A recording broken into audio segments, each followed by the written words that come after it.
it will be unimportant to start apologizing for lateness. That becomes trivial. So we will just avoid having to do it at all. So I want to thank all of you for being here at the first All Anglophone Convention, organized and sponsored by the Anglophone Action Group, AAG, which is committed to justice and fairness for all Anglophone Cameroonians. So it is an honor to have the opportunity to welcome all of you here present and to engage in frank and respectful dialogue in a bid to identify the origin of the struggle, the work that has already been done in the past towards that struggle, where we are currently, where we want to go, and what strategies are required to get to that endpoint. So my belief is that everyone present here is committed to that overall goal, and that we will be able to engage respectfully, with intent and with rational thought towards coming out with some resolutions and ideas on what can be done to unify us towards that common goal. So thanks for coming. I think we always know who cheers every occasion. It's God. So I think it's important for us to call on His presence here before we even begin to say anything else. And to that end, I will call on our sister, Ms. Wele Elangwe, to lead us in a word of prayer.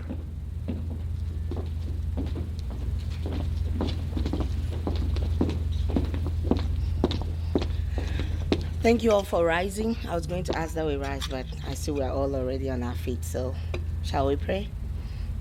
Heavenly Father, gracious Lord, King eternal, Lord, we worship you, we bless you, we thank you for this day.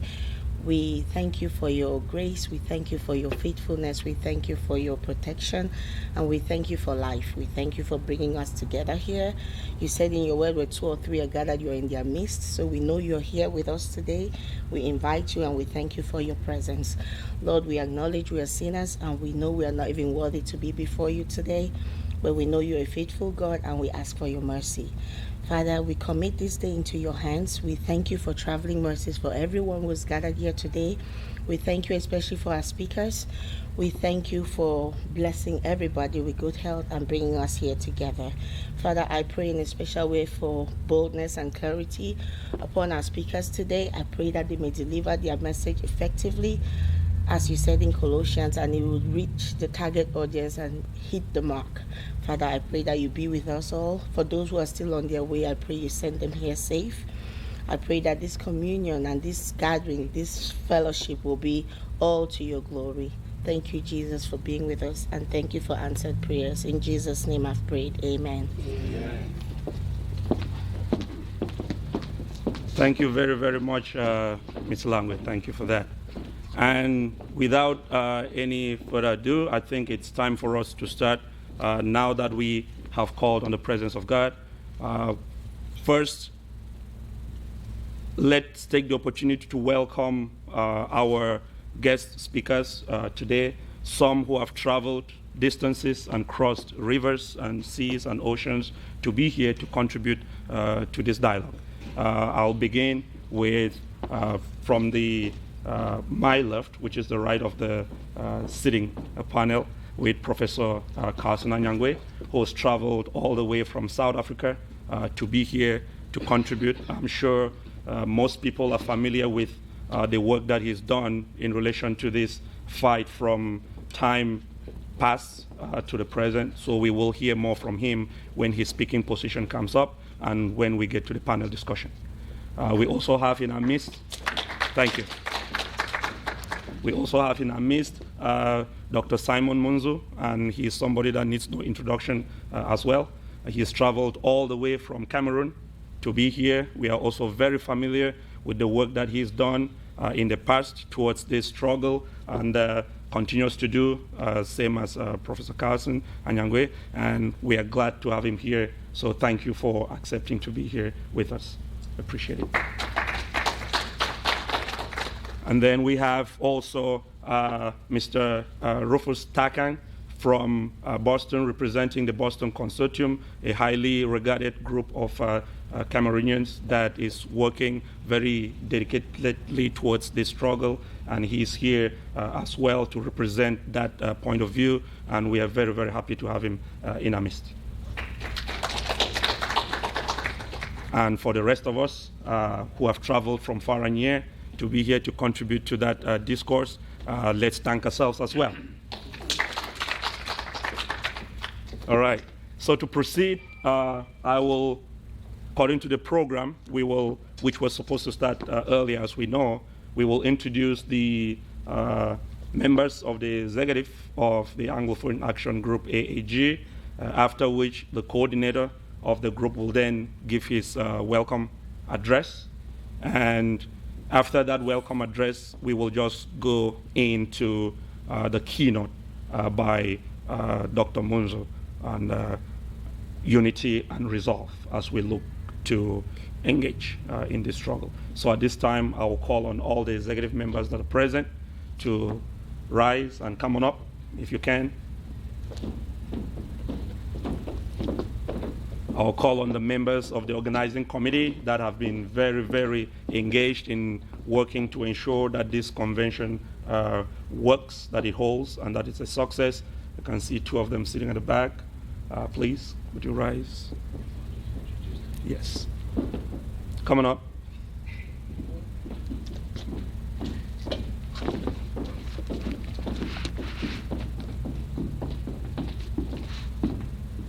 Okay, so I'll start the introductions here with Dr. Wilson Seme, who is the coordinator of the Anglophone Action Group, AAG. He founded the group when the crisis started back in November, December. So we are essentially less than a year old. And so he will be, you will know more about him and the vision when he presents his address later on. Thank you. We also have Dr. Spora Esunju, who is the member of the Finance Committee. Here they will say ranking member of the Finance Committee. Her chair could not make it here today. The chair of the Finance Committee would have been Divine Ambe. So she is here. That's why you see her holding her hand out and making sure that the finances are taken care of. We have Dr. Jerry Saliki, who is an advisor, international liaison, and he advisor on historical facts and things related to that. And he, as well, is a very, very serious member of the executive committee. So those are the members of the executive that are here. We do have, let's see who else that is not here. Loom, who is the public relations. Of course, myself, humble me, Victor Wainga. I am the chair of the Government Affairs Committee for AAG. And then members of the organizing committee who are here, we have Dr. Reki Awuru, who is a senior member of the organizing committee for this convention. And we have Wele Elangwe, who is a senior member of the organizing committee for this convention. The one person that is not here that would have liked to recognize seriously would have been Besem Tako. She was here all the time. She just ran out to pick somebody else to bring them here. She has been the brain behind everything involved in the groundwork here in Atlanta to get this up and running. So we will thank her in absence here, and when she gets here, we'll make sure that she knows that we did recognize her. So thank you very much. Can we give them a hand? All right, I would hate to have the coordinator go sit and then I call him back up. So I would just say, Mr. Coordinator, it's your time.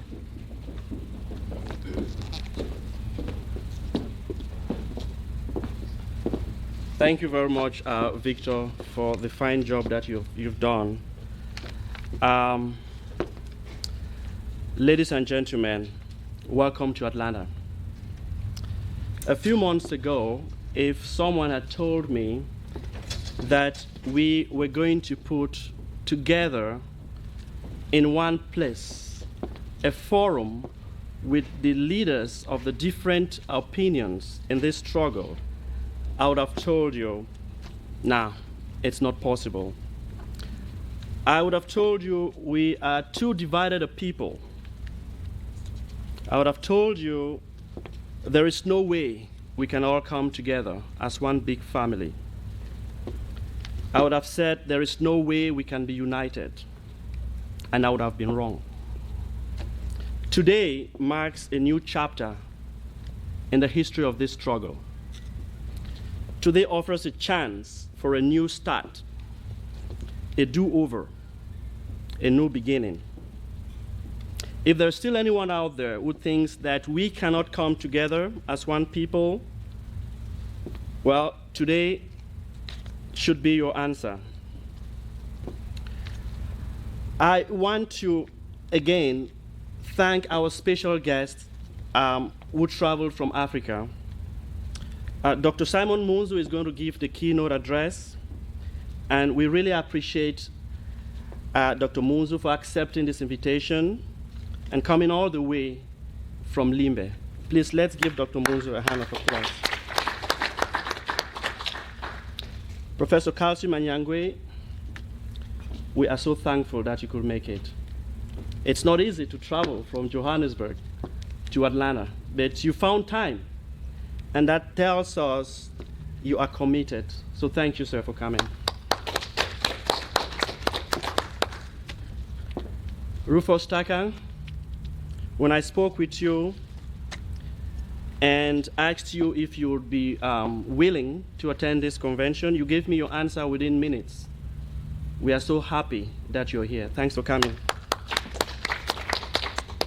There will be other speakers that will join us later on. But let me welcome you to this Anglophone convention, this all Anglophone convention, hopefully the first of many to come. We're going to keep doing this every year until we begin to see justice and fairness in our community. There are a few people that are not here that I want to thank. First of all, Dr. Emmanuel Eseme, who is head of the strategy committee and was the head of the organizing committee, for a fine job that he has done. It is not easy to put in place this kind of organization. It takes courage, it takes guts, it takes commitment, and it takes love for country to do it. So I want to really thank Emmanuel, even though it's not here. I also want to thank the chairman of our convention, Dr. Samuel Tako, who is going to join us in a few minutes, and Mrs. Besem Tako, an organizing committee member, for the great job that they have done. I want to thank the entire management team of AAG. When we started in December of last year, there were many people who gave us 3 weeks. That's how long they thought would last. But the management team of AAG worked tirelessly. And when I mean tirelessly, some of these people did not sleep literally for days to make sure we have a structure that we can use to begin seeking justice and fairness for our people. So Professor Jerry Saliki, Dr. Spora Esunju, Professor Victor Wange, Mr. Daniel Abua, Ms. Lumngwa, Divine Ambe, Agnes Elangwe, thank you guys for what you've done. There are also some organizations that have helped us in the course of this struggle, and I want to mention a few. The Apostolic Church in West St. Paul, Minnesota, for their generous help with the Kondingi Food Drive.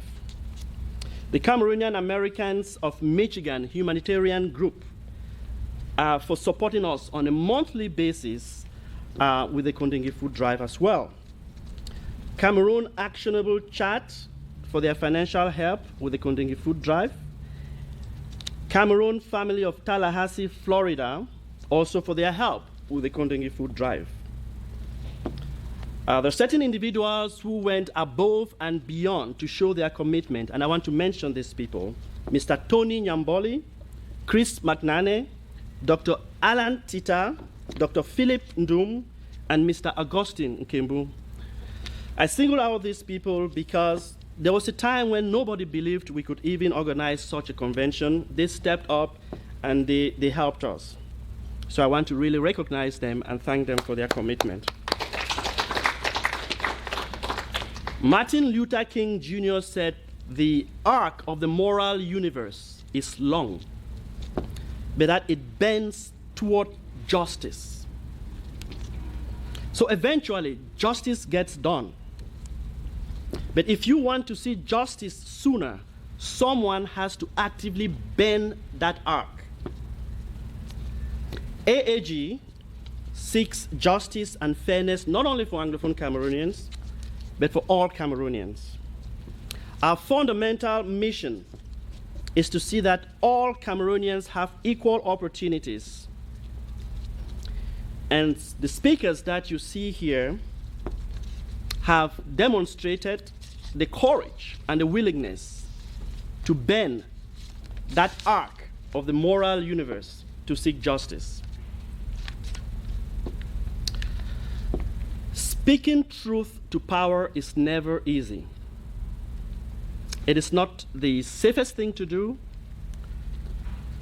It may not actually be the smartest thing to do, to be honest with you. Because power inherently does not like to be challenged. Power is jealous. But speaking truth to power is the right thing to do. In the course of this struggle, personally, I've encountered a few people who told me and said, "Wilson, we cannot do this. We have investments in Cameroon. We have family members in Cameroon. We don't want to ruffle the feathers. So we're just going to stay on the sidelines and watch you do it because it's too risky." I call this the textbook definition of cowardice. What is a greater investment than making sure that you build a foundation for your children and their children? Making sure they live in a land of freedom where their rights will be respected. For how long are we going to be cowards? For how long will the learning curve last? Someone has to speak truth to power. AAG will do that. During every battle, what hurts the most is usually not the shouts of joy of your opponents. The thing that hurts is the complacency and the silence of your friends, the people who should support you, the people who should be there for you. When they stay quiet, it's not very helpful. They are too busy being selfish, talking about investments. Cameroon is not the project of one person, or one group, or one tribe, or one region. Cameroon belongs to all of us. We have a right to be there, a God-given right to be there. And we do not plan on leaving. No, we're staying. We're staying because it's our home too. Justice and fairness are hard to achieve and even harder to maintain. But the greater error is to fail to try. The fight for justice and fairness is not the best thing to do. We think the fight for justice and fairness is the only thing we can do. We too dream of a nation where a little boy or girl born in the Anglophone regions can dream to be president of the nation. We dream of a land where a child from the Northwest and Southwest can grow up knowing that he or she can also be Minister of Defense, Head of the Police, Minister of Territorial Administration, Finance, Secretary General of the Presidency, and External Relations. Democracy is a system that burdens the majority. It cannot simply be a rule of the majority, because majority can be wrong. It's not because something is legal that it is right. Some laws are simply wrong. That is why in a democracy, one of the most fundamental things is the protection of the rights of the minorities and individuals. We believe that several years from now, when the dust would have settled on this struggle, our children, when we sit with them to discuss Cameroon, they will not ask us how the government of Cameroon did or did not do. My guess is that they will want to know what we did to hold that government to account, how we did to make sure that with power and authority must come accountability and responsibility. When citizens speak about injustices, it's not rebellion, it's called patriotism and civic duties. When citizens say they need to be treated equally, it's not rebellion, it's called patriotism and civic duties. When citizens say they are tired of being subjugated into a secondary role, this is not rebellion, it's patriotic behavior. And when citizens say they want equal opportunities, better jobs, and work conditions, it's not rebellion, it's patriotism and civic behavior. When citizens say the two official languages should be given equal rights and equal weight, it's not rebellion, it's patriotism and civic behavior. We love our country too.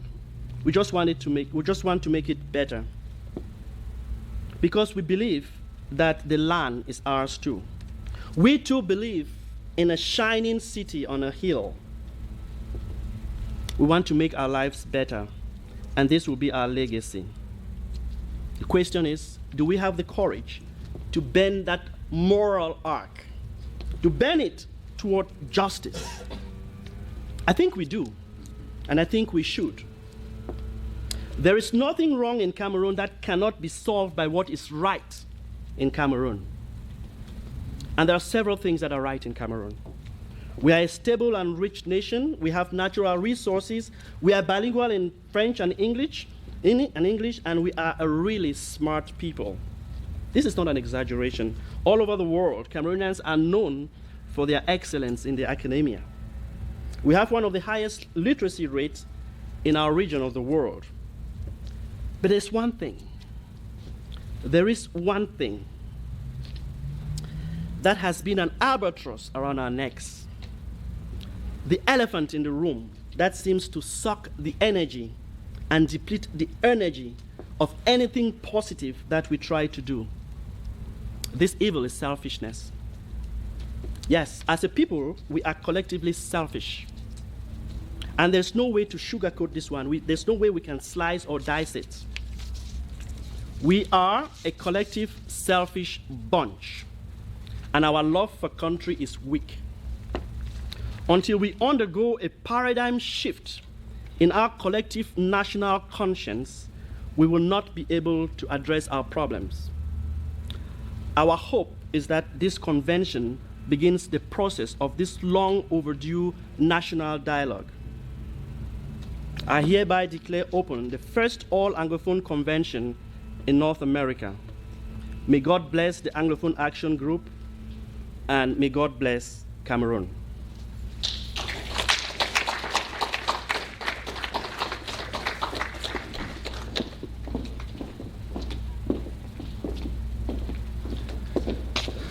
Thank you very much, Dr. Eseme, coordinator of the Anglophone Action Group. So, ladies and gentlemen, can we give him another round of applause? Thank you. At this point, we will prepare our ears, we'll prepare our minds to absorb the keynote speaker's word for us. And to do that preparation, we'll take a 3-minute recess and give him time to absorb what the coordinator just said, and then Exactly. Exactly. And then we will proceed. You have senior citizens here, so good condition.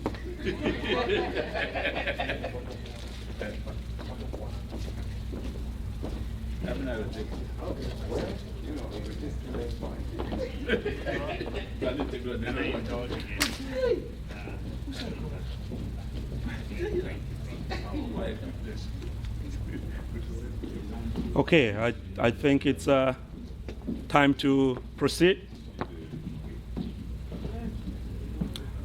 All right, ladies and gentlemen, it is my honor to introduce Dr. Simon Moonzu, our keynote speaker for today on the theme Unity and Resolve in the Anglophone struggle. Now, as I said earlier, we don't really need introduction for Dr. Moonzu because I know we are all aware of what he's done, who he's been, and what he continues to do, and who he is.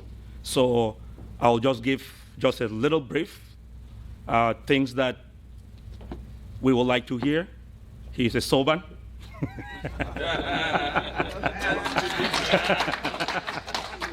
Right, he's a Soban, and he left and then went to Casbambly. He's a lawyer by profession, and having worked in several places and taught at university and taught a lot of other lawyers, young lawyers today, he went on to the United Nations, where he started at the lowest possible level and grew through the ranks all the way up to the position of Assistant Secretary General. And so it is a great pleasure and a privilege to have him amongst us today to work with us, educate those of us that have not known a whole lot of this struggle in the past, so we can carry on from where he's brought it. So, ladies and gentlemen, welcome to the podium, Dr. Simon Moonzu.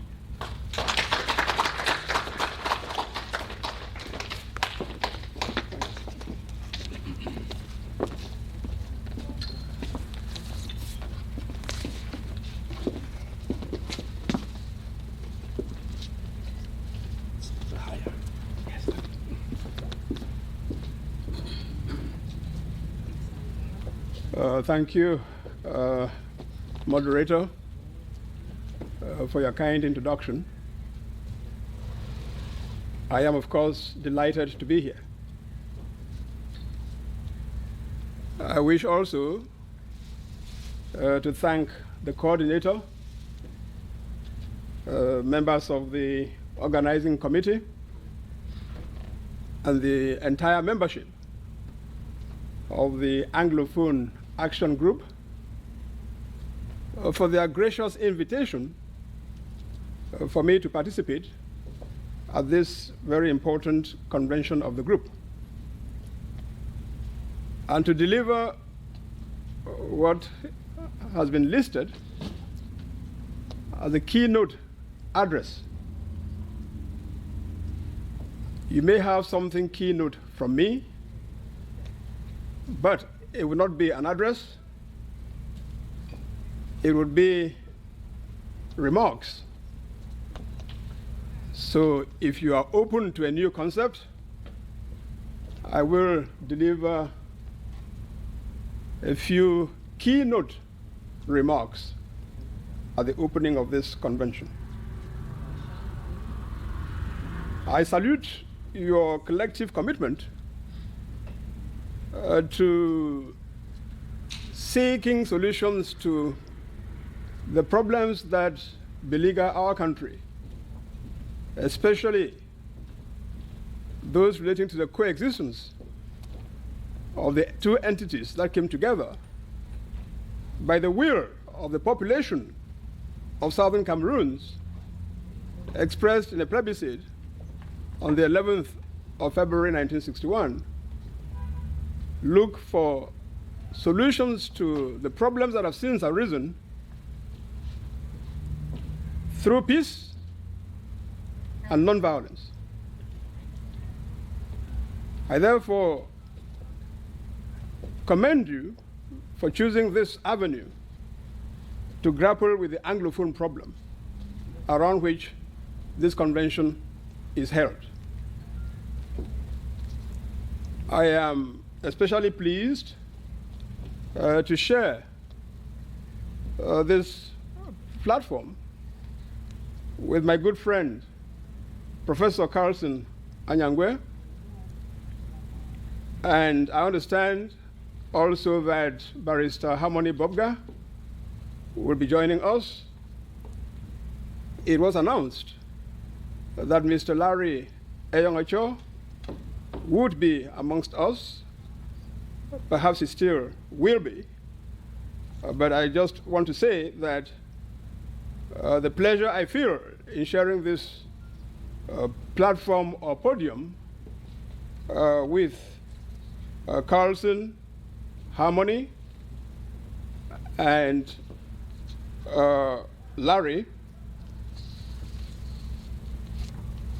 is self-evident, because all three of them are tireless combatants and activists on numerous fronts for the Southern Cameroon's cause.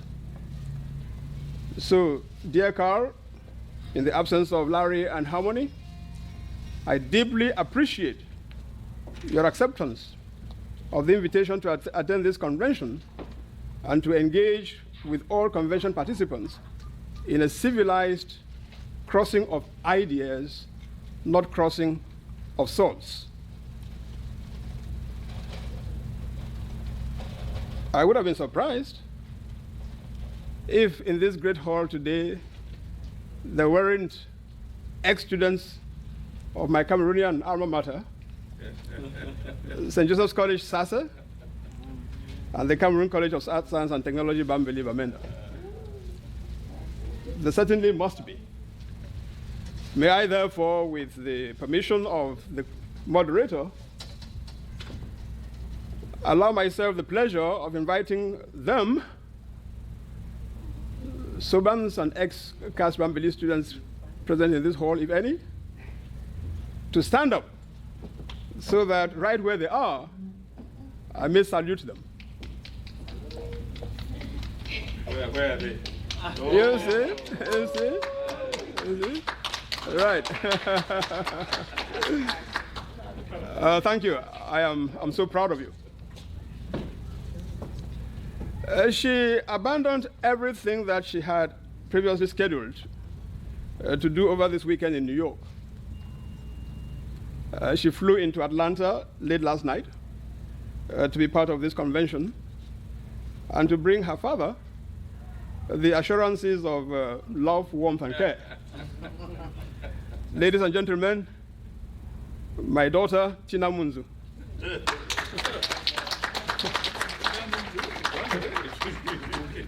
The lovely wife of a charming young man of Burundian origin, but still the baby of our family.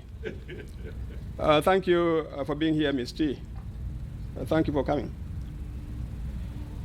Mr. Moderator, Mr. Coordinator of the AAG, ladies and gentlemen, accept the greetings of all participants in Cameroon as in the diaspora of the Anglophone Dialogue Forum, the ADF, which I serve as coordinator since March of this year. So you find an instrument, a mechanism, an entity, an organization that is even younger than the AAG. The ADF is a network of Anglophone Cameroonian individuals and organizations at home and abroad who are committed to finding a lasting solution to the Anglophone problem through frank and comprehensive dialogue based on truth, our communal experiences, tolerance, and mutual respect. It seeks to give practical expression to the mantra of the Southern Cameroon's struggle, namely the force of argument, not the argument of force. Mr. Moderator, as I indicated earlier, I have been asked to speak about, quote, unity and resolve in tackling the Anglophone problem. Unity and resolve in tackling the Anglophone problem, that is the subject that you have assigned me. I presume that what is sought is a unity and the resolve of all persons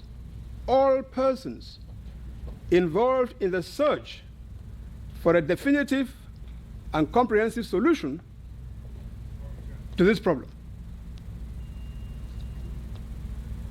We do indeed observe the existence of a plethora of individuals and groups in Cameroon and in its diaspora engaged in this endeavor. This raises a question. Are these individuals and groups united and commonly resolved to pursue efforts towards the lasting solution of the Anglophone problem? If not, can they forge such unity and common resolve? If so, how?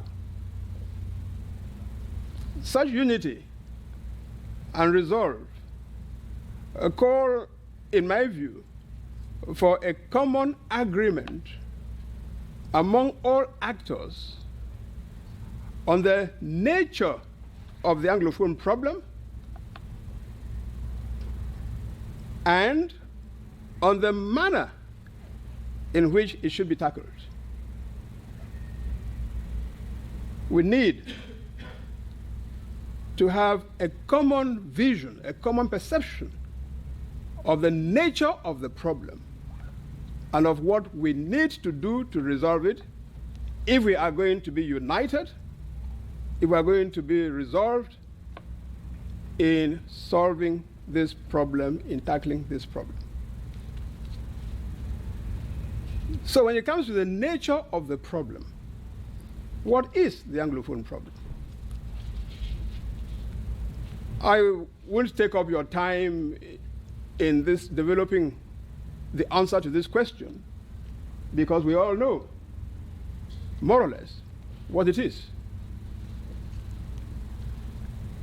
But let me state in a nutshell that the Anglophone problem, as I see it, describes the phenomenon whereby for about 56 years since the unification of Southern Cameroons and Republic du Cameroon on October 1, 1961, to form a new nation, the Federal Republic of Cameroon, successive regimes in Yaoundé have progressively and systematically dismantled the Anglophone heritage relating to the conduct of public affairs and extended the corresponding Francophone heritage and system of governance to the Anglophone northwest and southwest regions of the country. And to have done this without adequate consultation with, the consent of, the people of these two regions. Over the years, this has created in these people the sentiment that their territory has been progressively annexed and that they are being systematically marginalized and dominated, making them at worst a colonized people and at best second-class citizens in their own country. In the 5.5 decades since the unification of the two territories in October 1961, the marginalization and domination of Anglophone Cameroon by Francophone Cameroon has deepened and manifested itself in many ways and in several domains. The current crisis in the Anglophone regions that began in October 2016 has highlighted the problem in two domains, namely justice and education. The same phenomenon may be observed in other domains. It is unnecessary for me to go into details here. The phenomenon is well known by all. Therefore, with regard to the nature of the Anglophone problem, it is my belief that there is general agreement among all those who are seeking to resolve this problem.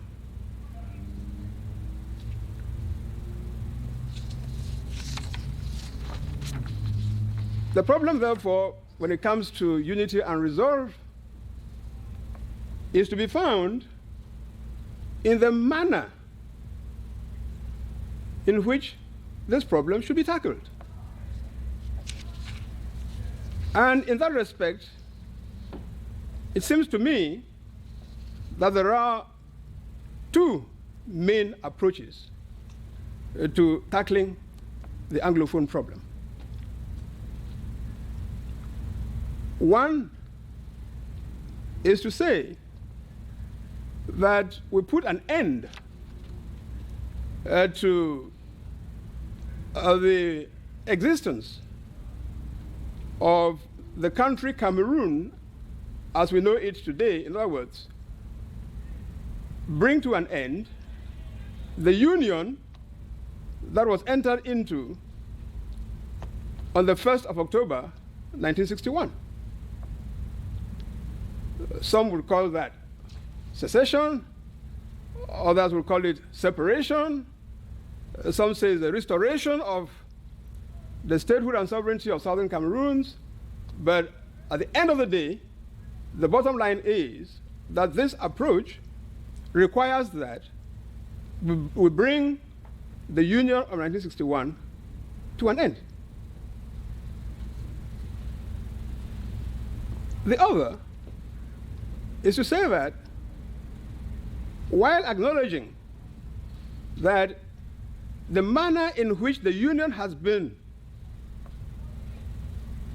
ruled, governed, conducted these past 56 years has led to that sense of marginalization and domination which constitutes the Anglophone problem, as we saw earlier, the solution is not to break up the Union. The solution is to ensure that measures are taken to address the situation so that the two communities, the two entities can live harmoniously together as was initially intended when our forefathers and our foremothers, if you like, opted to unify with La République. And for those, the state mechanism, the state arrangement, which appears to be most adequate today for that purpose, is a return to a federal system of government, in which, once again, the English-speaking part of the country, if you like, Southern Cameroons, will regain autonomy sufficient for it to govern its affairs based upon its own heritage. So if you like, this puts us before the choice between federation and continuation of the Union, or separation and dissolution of the Union. That is the stark choice that we face today. And in approaching the matter this afternoon, I don't intend to persuade anyone to adopt any of these two approaches. I believe that it is our responsibility to put the case for one option and the case for another option, and allow the Cameroonian people ultimately to choose. And even more specifically, allow the people of Southern Cameroons ultimately to choose.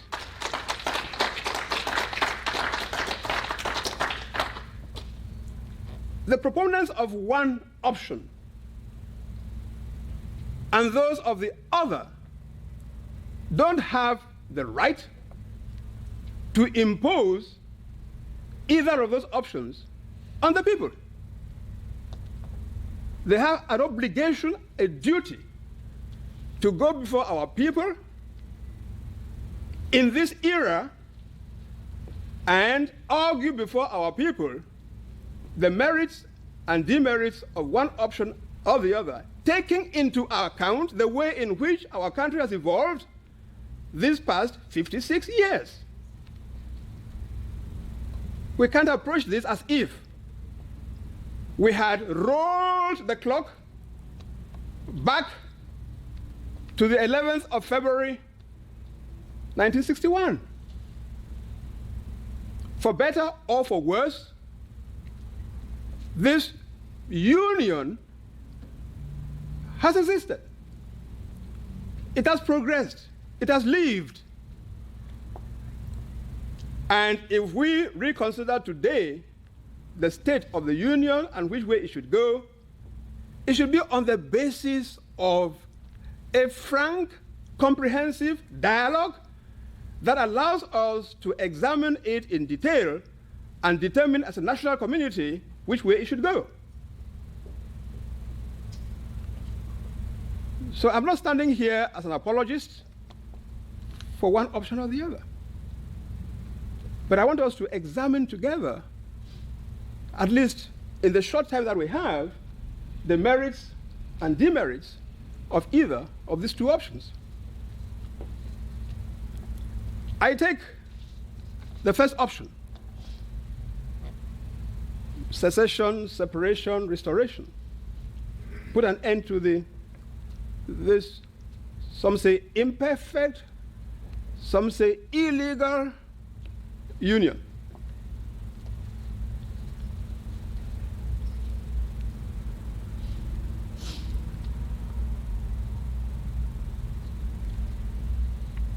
I have heard proponents of this option seek to justify it on several arguments, several. Three of which retained my attention. There may be more than that, but three have retained my attention. The first is the idea that Article 76B of the United Nations Charter placed upon the United Kingdom as the administering authority for Southern Cameroons, as it did,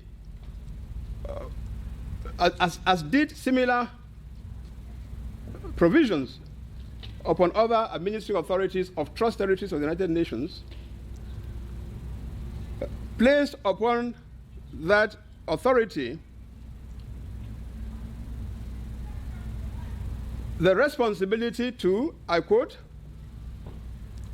promote the Southern Cameroons, quote, progressive development towards self-government or independence. I repeat, and this is Article 76B of the United Nations Charter. The United Kingdom was to prepare our territory for, quote, progressive development towards self-government, and we shall see later why I am stressing self-government, or, not and, or independence, unquote. Now, between 1954 and 1961, as we all know, Southern Cameroons enjoyed a considerable degree of self-government, where we had our own government, we had our own legislature, we have our own justice system, we have our own police force, we had conducted elections, a peaceful change of government from Ndeli to Foncha in 1959 and so on. So it was a well-practiced democracy, enjoyed a considerable degree of self-government. So it might have been, or it would have been expected that with such experience in self-government, Southern Cameroons would have been developed by the United Kingdom not towards more self-government, but towards independence, given the either or in 76B. To our utter disappointment as a people, the United Kingdom, for its own reasons, but as an influential member of the Security Council and even more influential member of the UN Trusteeship Council, took the view that Southern Cameroons ought not to be given the option of independence by standing alone. It could only accede to independence by joining one entity or another, as we'll see later.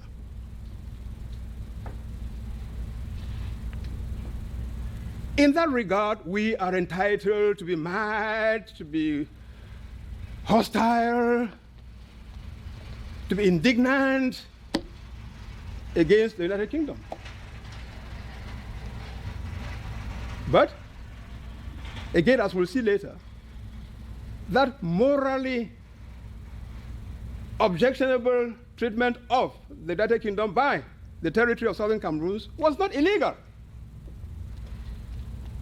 Was not illegal because it complied, as we'll see later, with certain provisions of a resolution of the United Nations General Assembly.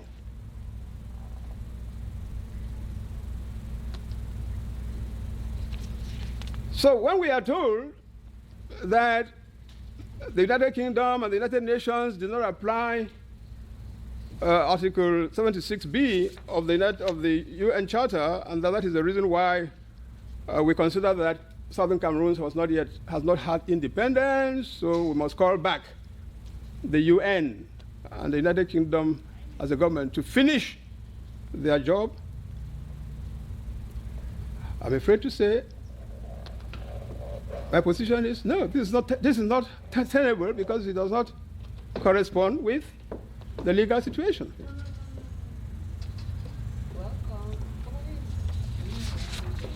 Second,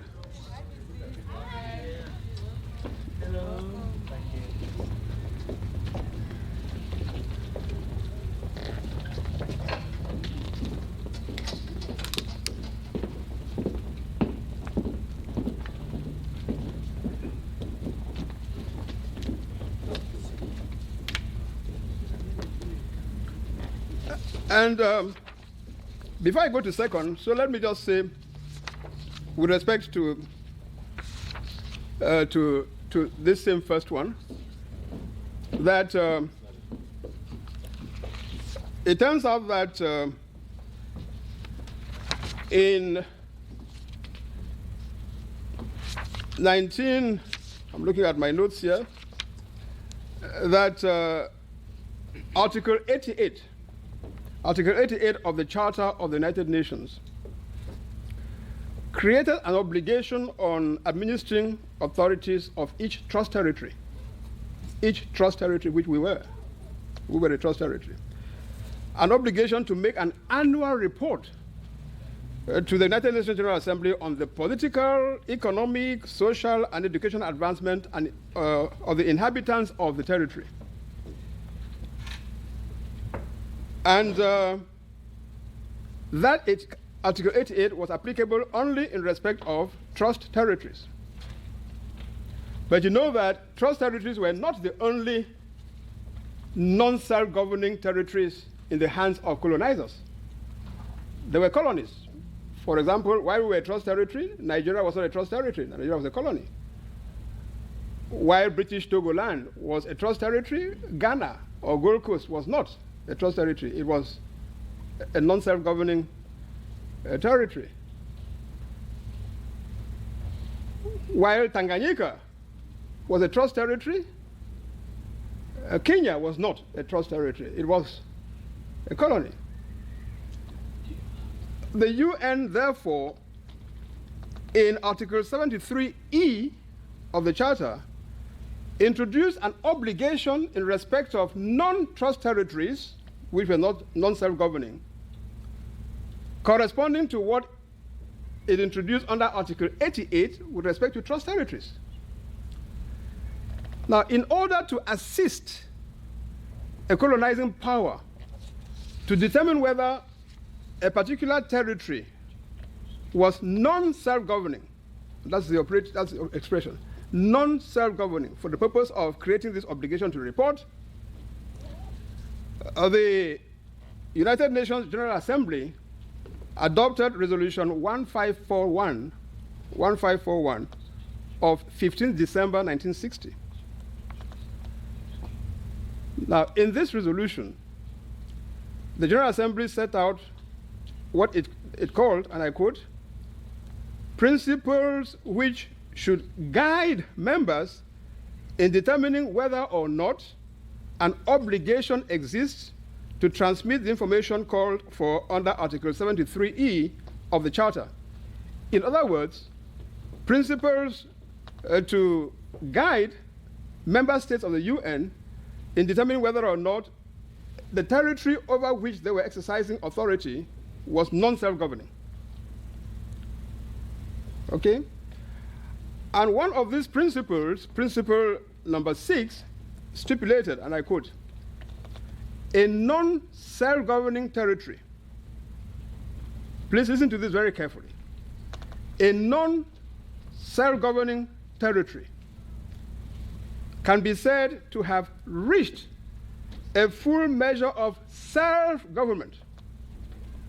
Remember that in Article 76B of the Charter,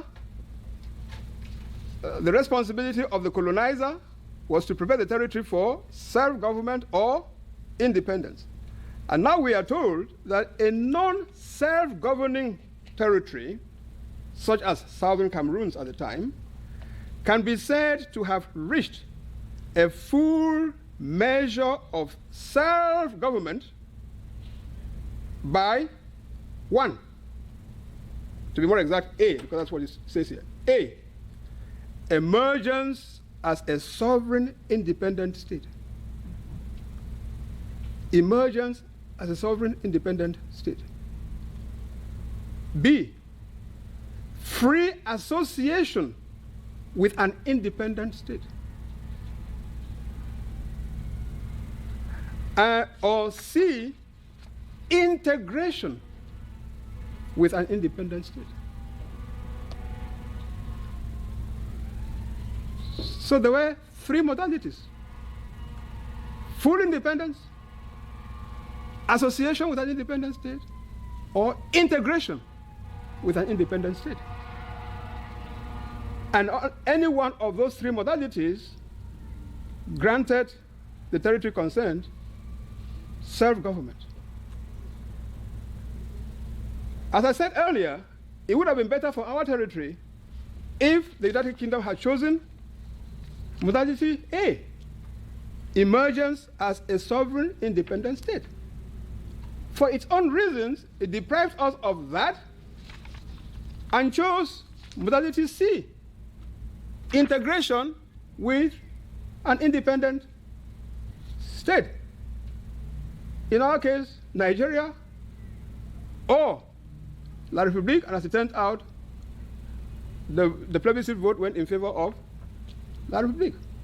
So our integration with the independent République du Cameroon, following the plebiscite in which our people made that choice, was completely consistent with Resolution 1541 adopted by the General Assembly.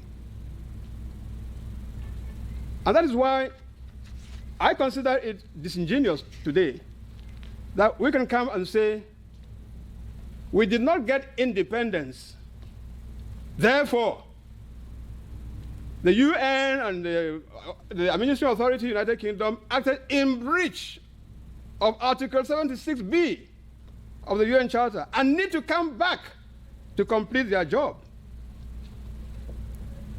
I would say that argument is disingenuous. Because what happened to us, unfair as it was, complied with a joint reading of Article 76B of the UN Charter and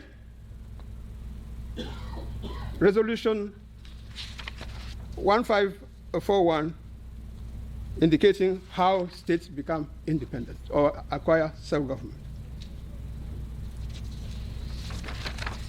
Now, incidentally, and just to drive that point home, much as it may irk us and make us angry and all of that, that the British deprived us of this option, it has to be observed that our territory's achievement of self-government by integrating or joining with the independent République du Cameroon was consistent, not only with Principle 6 of the General Assembly resolution, as I've just indicated, but also, and here is the thing, but also with the pattern of achievement of self-determination that was applied, wrongly or rightly, it was applied.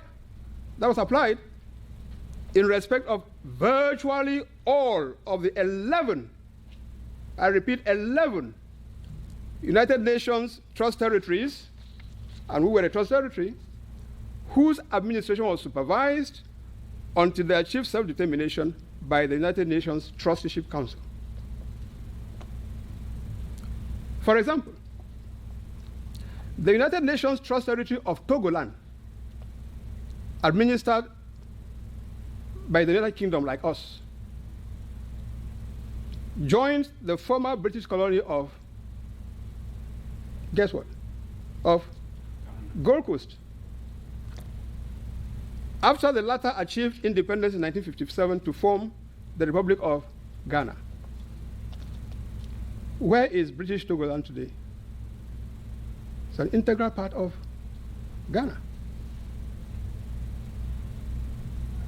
The United Nations Trust Territory of Somaliland, under Italian administration, united with the Protectorate, so colony, of British Somaliland. So Italian Somaliland, a trust territory, united with British Somaliland in 1960 to form Somalia. The United Nations Trust Territory of Tanganyika, also administered like us by the United Kingdom, became independent in 1961. The neighboring British Protectorate of Zanzibar achieved independence in 1963. In 1964, the two territories came together to form the United Republic of Tanganyika and Zanzibar, which later changed its name to what we know today, the United Republic of Tanzania.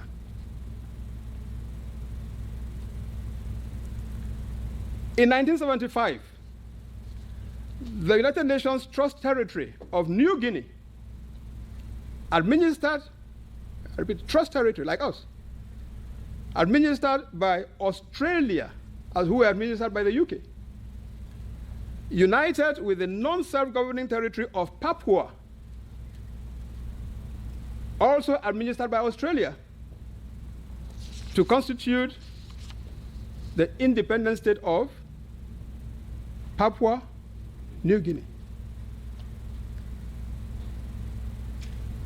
So in the light of this pattern, according to which each of these former United Nations Trust territories acceded to independence by integration or joining with another territory, there is nothing exceptional. It may be unfair, but there is nothing exceptional in the fact that Southern Cameroons achieved independence from the United Kingdom by joining with the independent Republic du Cameroon on 1st October 1961.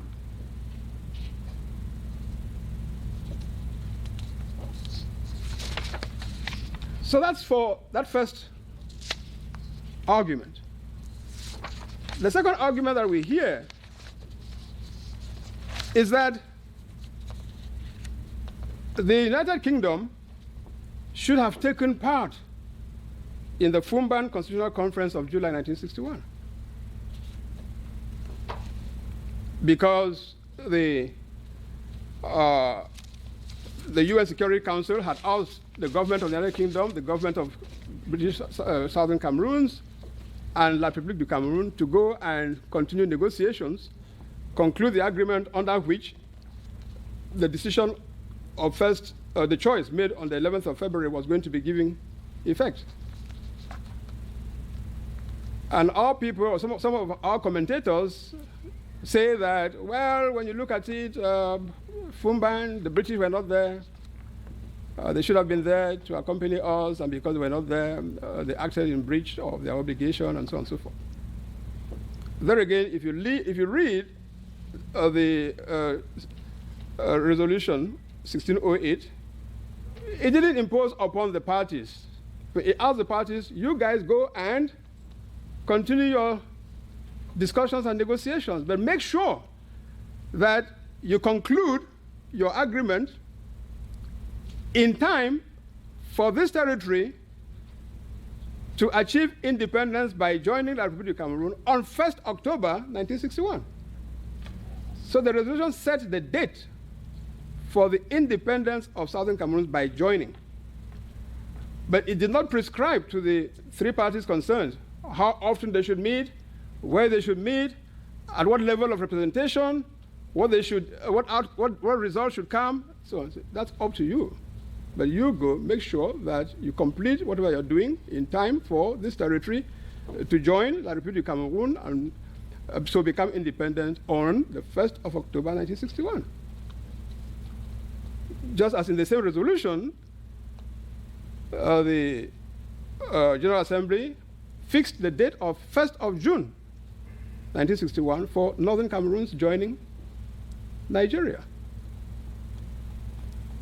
So again, when you step back and you see this government of the United Kingdom, which had refused us being independent on our own, try to cajole us in many ways into accepting to become independent by joining Nigeria, and where against their advice and recommendation and preference, our people exercised took their sovereign decision to gain independence by joining La République. Would you expect Great Britain in that context to come and hold your hand and say, well, guys, we're glad that you disobeyed us, but don't worry, we'll accompany you? The attitude was one of, you've made your choice, live with it.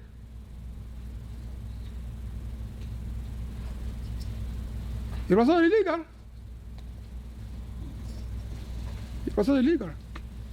We can deplore it on moral grounds, we can deplore it, but it was not illegal. So there was no obligation for them to be with us in Fumban. So that's the second. The third I hear is that There is no agreement anywhere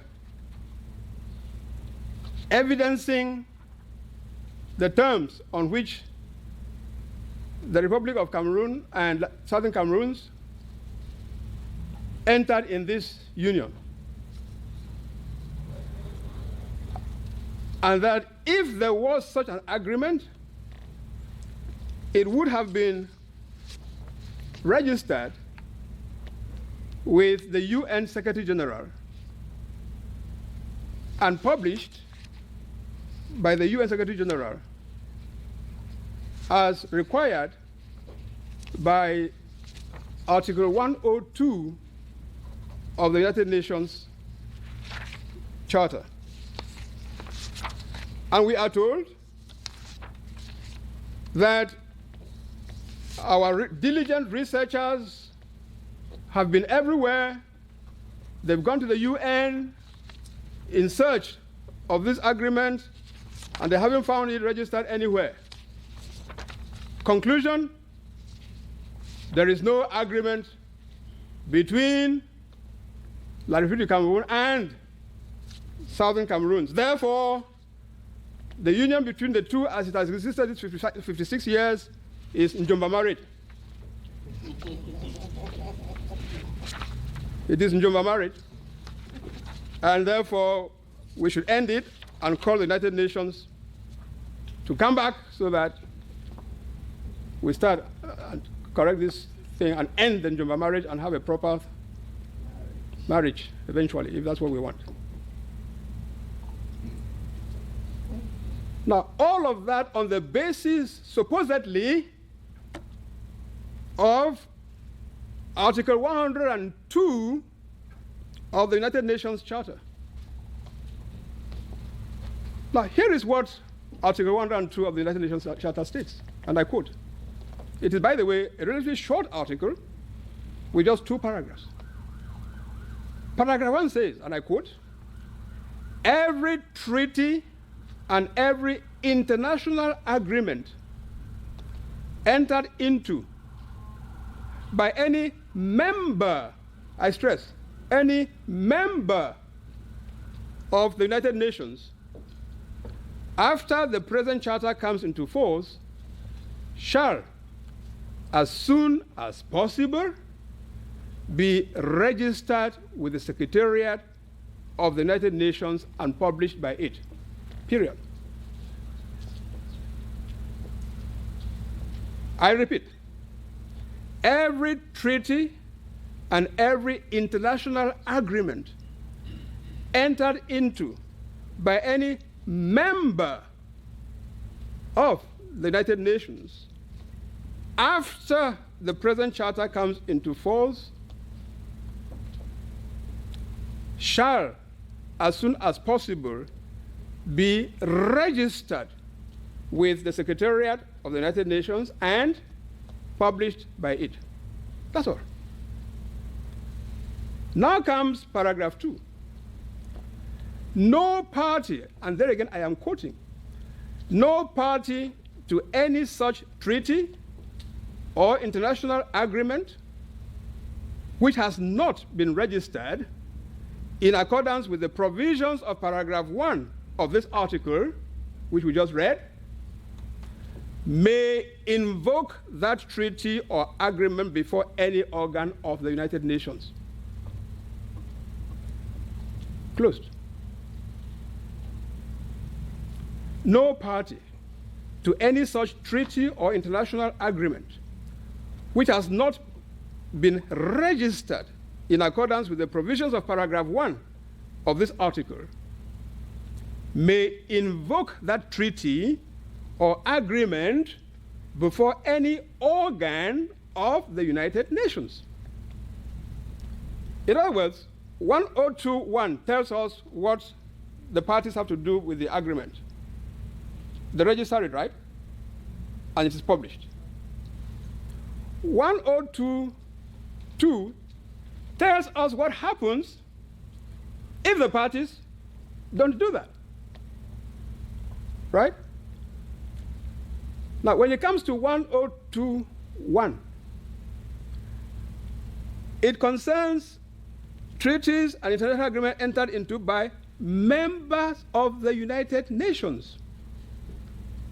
It happens to be that between or up until the 1st of October 1961, Southern Cameroon was not a member of the United Nations. It was not independent, it was not a sovereign state, it was not a member of the United Nations. So Southern Cameroon, not being a member of the United Nations, agreements that it enters into don't come within the scope of this article, because this article, in this paragraph, envisages or contemplates treaties and agreements entered into by members of the United Nations. So whatever arrangements, discussions, negotiations may have gone on between the government of Southern Cameroon, a non-independent and non-sovereign state, and La République du Cameroon, laying the ground for independence and by joining of the two territories effective 1st of October 1961, does not come within the scope of this provision.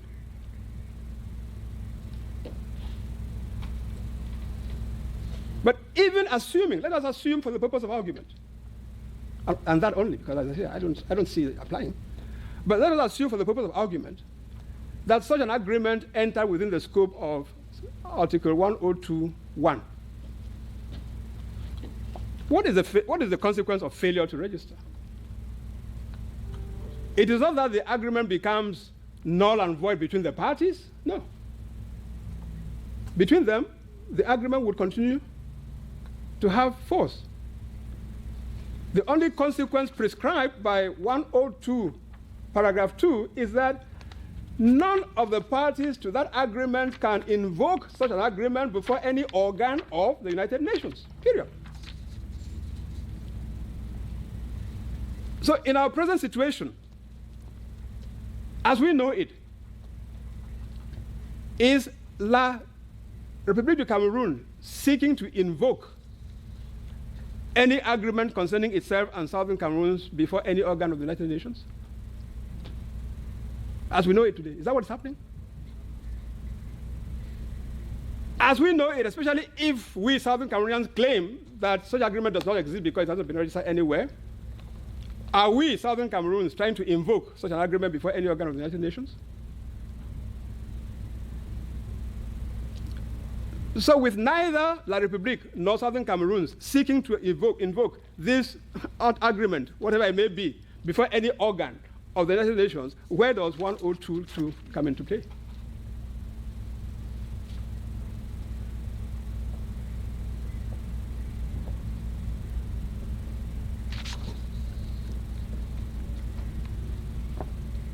So,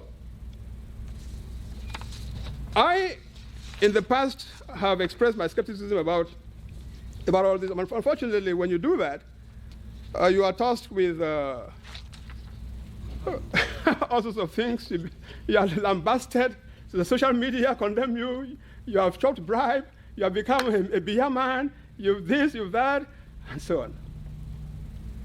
But someone talks here, I think it was the coordinator of this group. He talked about speaking truth to power. And that's what we all have to learn to do. Because what you say today, if it corresponds to the truth, even though some people may reject it, today, others coming back to it will recognize it as the truth and will apply it.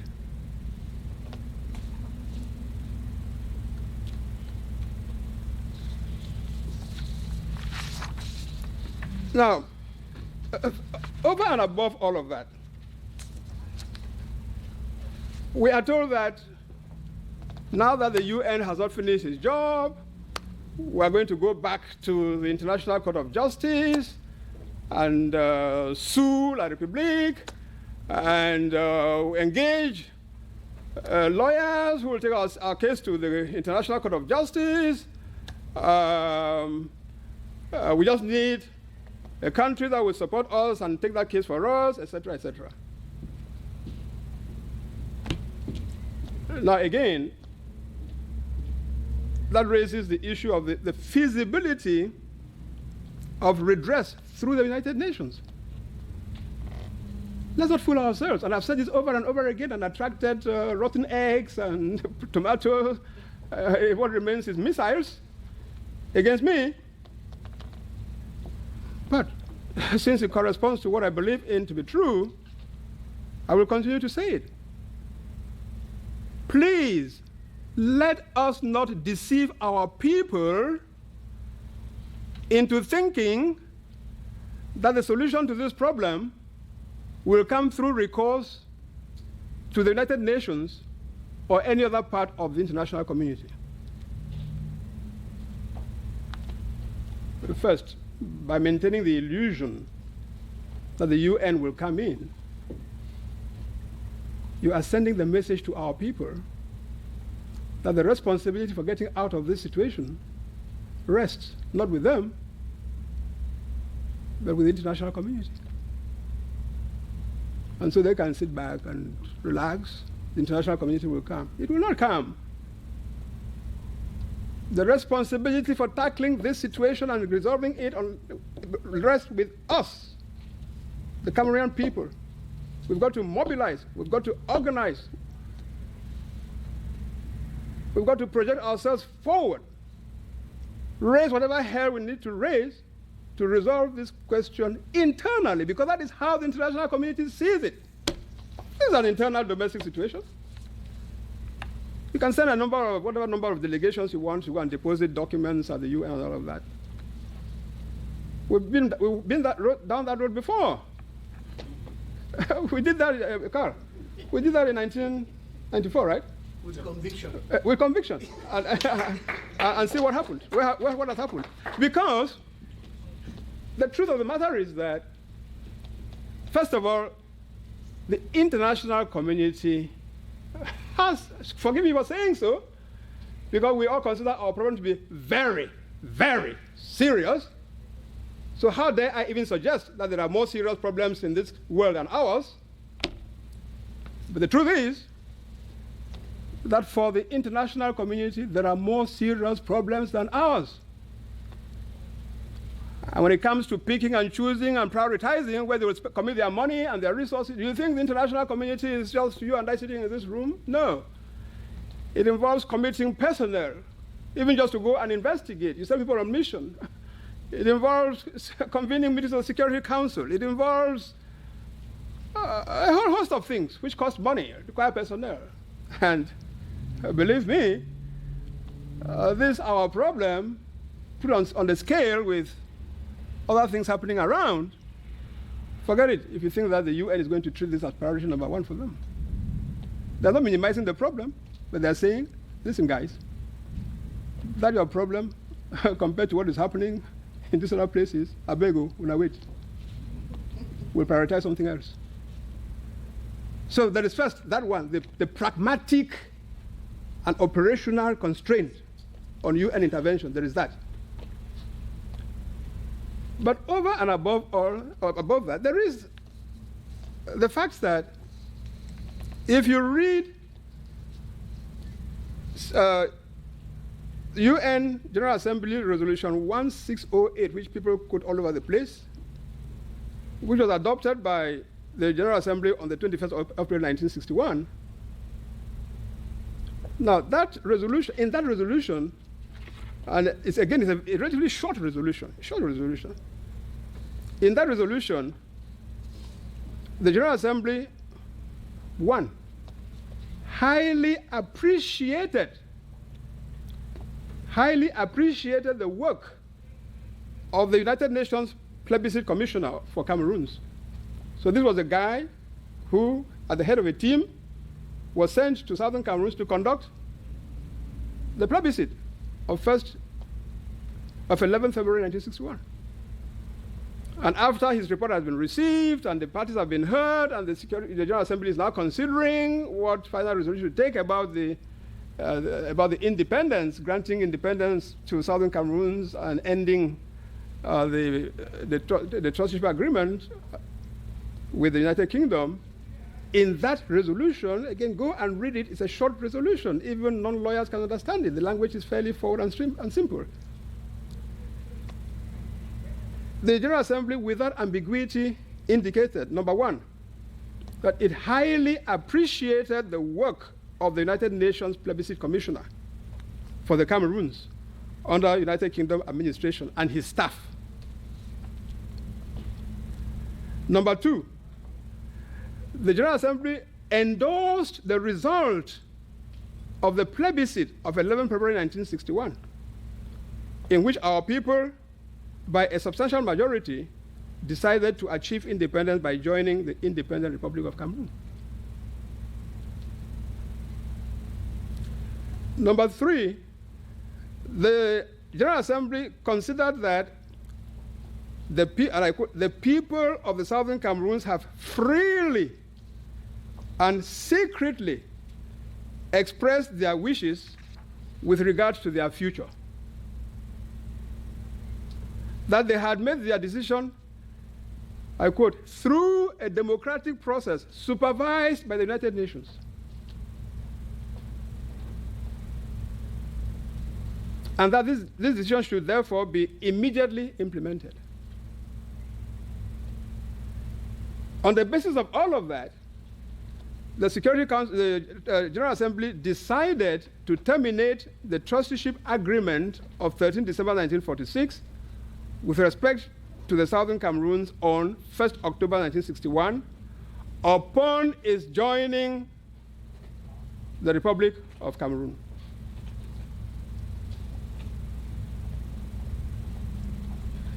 Now, it is my contention that in the light of this resolution, where the General Assembly did all of those things, it is self-delusion to think that we can come 50 how many years later and go to the UN and say, please, that thing you did there where you appreciated the work of the plebiscite commissioner was rubbish. That thing you did there where you endorsed the results of the plebiscite is rubbish. That thing you did there where you certified that the people of Southern Cameroons, whether we believe it or not, with our certification, that the people of Southern Cameroons had voted freely, democratic, was rubbish. You would go to the UN today, the General Assembly or the Security Council, and you tell them that they made a mistake 50 how many years ago, and they'll tell you, yes, you're right. Let's open the thing all over again. Most unlikely. Most unlikely. And let me just add this. That is for the General Assembly, right? That is for the General Assembly. But let me just add this for those who are saying that we can go to the International Court of Justice, take this matter to the International Court of Justice. Some of us in this room at least would remember that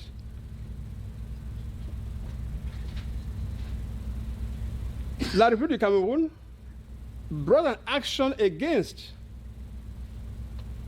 the United Kingdom, asking that the results of the plebiscite that was conducted in our sister territory of Northern Cameroons should be nullified because of a number of alleged irregularities and so on and so forth and so on and so forth and so forth.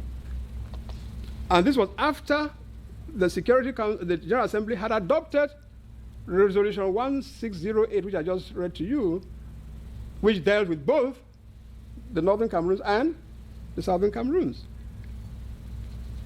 Now, La République du Cameroun brought this case before the International Court of Justice in what is commonly referred to as the Northern Cameroons case. So the Northern Cameroons case had nothing to do with Southern Cameroons. However, in the course of deciding the Northern Cameroons case, the International Court of Justice said a number of things which, if we were to go before that court today and try to reopen the chapter with regard to Southern Cameroons, that court, remembering what it said back in 1963, I believe, would come up with the same thing. Because in that case,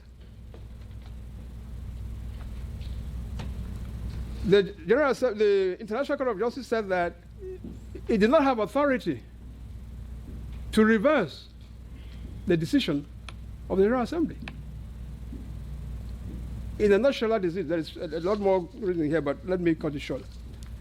In a nutshell, what the International Court of Justice said when it was asked upon to review and, even if possible, nullify the process of independence of Northern Cameroon by joining Nigeria, the court said, we don't have the power, the authority to review a decision and a resolution of the General Assembly with a view to reversing it.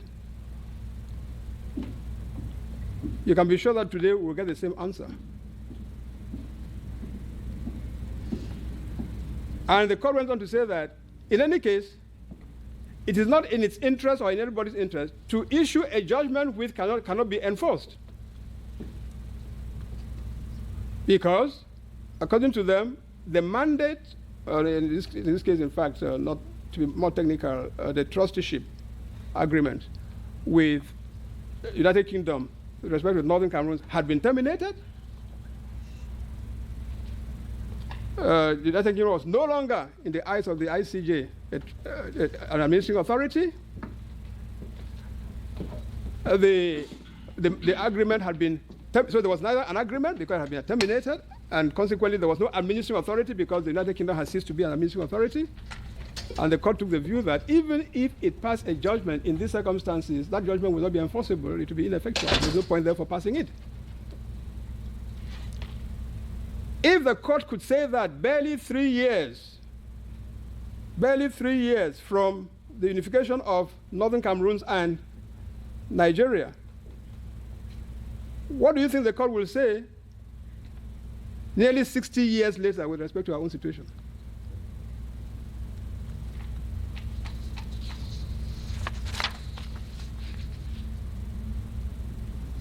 And to conclude on that, because when the people talk about going to the United Nations, to conclude on that with respect to the United Nations, so I've just, don't even dream of going to the General Assembly, or for that matter, the Security Council. They will not look at this again.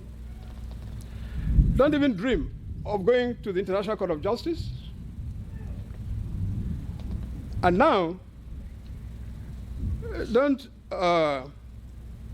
even dream of going to the Trusteeship Council, because again, I've heard people say that, well, the Trusteeship Council, the trust is revived, and therefore go to the Trusteeship Council, blah, blah, blah. Because it turns out that the trusteeship system of the United Nations has, to all intents and purposes, ceased to exist. And the United Kingdom is no longer an administrative authority. For those who want to know, the Pacific island of Palau, the Pacific Islands of Palau were the last of the, I told you about 11 trust territories. They were the last of the 11 trust territories originally on the agenda of the United Nations to achieve self-government. The United Nations Trusteeship Agreement for this territory that was administered by the United States was terminated in 1994. Today, all United Nations trust territories are considered to have attained self-government or independence. In this regard, I refer you to the official website of the United Nations, which states categorically, I quote, "The aims of the trusteeship system have been fulfilled to such an extent that all trust territories have attained self-government or independence, either as separate states or by joining neighboring independent countries." Regarding the United Nations Trusteeship Council, the same website states, and I quote, "The Trusteeship Council is the main organ that was given the task of supervising the administration of 11 trust territories until they achieved self-determination. With its task having been completed in 1994, the Council decided to suspend its work and meet only when needed.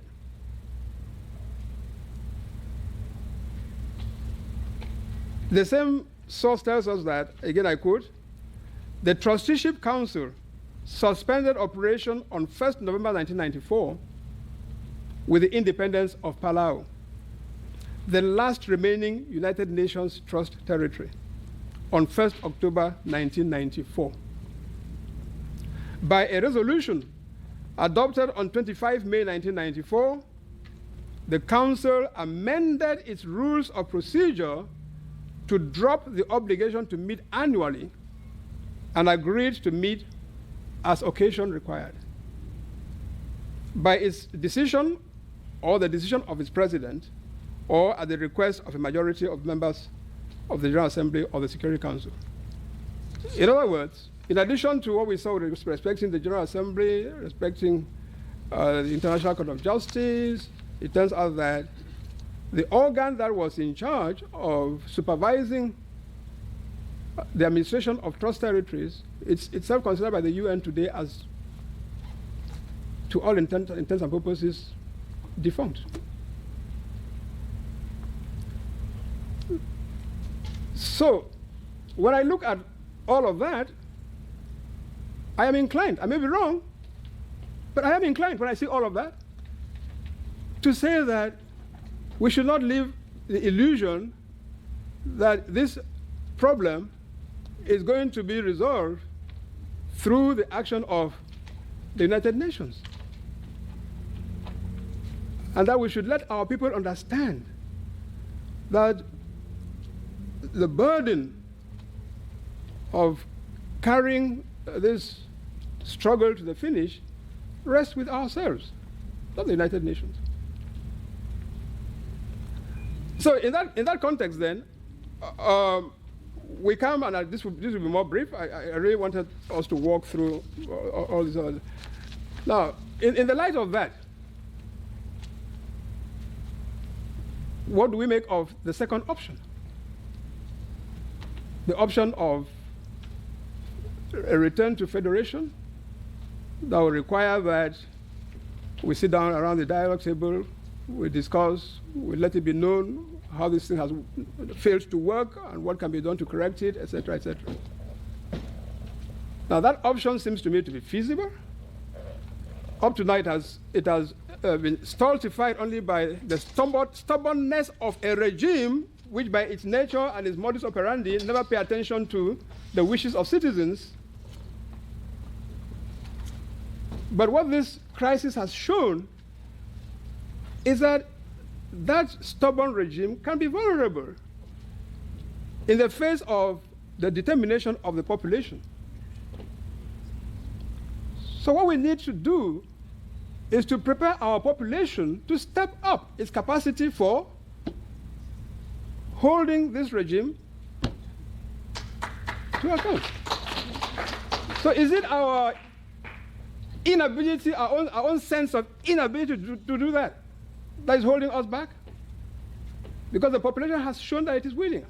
I mean, how do you explain the fact that even with our leaders being in jail, even with our leaders, some of them being on exile, the two things that our population held on to in terms of to manifest their discontent continued to happen? No schools, ghost towns, and the danger we have today is that with some of those leaders, by the way, let me. Oh, that's what we say these days. Very good. So do I. Good.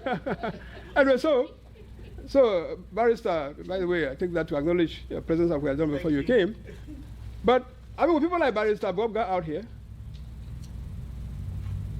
with people like Wilfred Tassan out, with people like Felix Agbobala inside, Fontaine Liver inside, Where is the impetus? Where is the dynamic for harnessing that latent energy that is in our people, that determination that is in them? Where is it going to come from? Shooting messages, social media, and abusing each other and heaping insults on each other? It's not going to do it.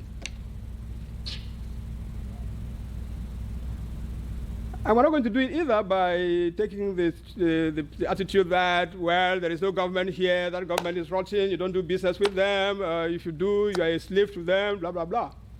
For heaven's sake, whether we like it or not, the reality is that there is a government in place in Cameroon. For better or for worse. It's doing many bad things, but it's doing many bad things. As a government, it's there. And we can't pretend otherwise. Even the sympathy of the international community that we're seeking, I bet you, go anywhere in the international community and tell them, we've come to ask for your support on the basis that in Cameroon there's no government, they'll tell you to go packing. Unless it is an arms dealer for whom you are asking to buy arms, so perhaps even on credit. So let's not fool ourselves. We have the responsibility to energize our people now because they are ready. But there is, and that is why this thing about dialogue comes in. And as we've suggested, it begins with us meeting Northwest and Southwest, the people who are hurting. We meet in a preparatory conference and prepare our ground to confront the other party, who is going to come to that dialogue not because he is willing, but because he's been constrained by the force of our people to come to that dialogue.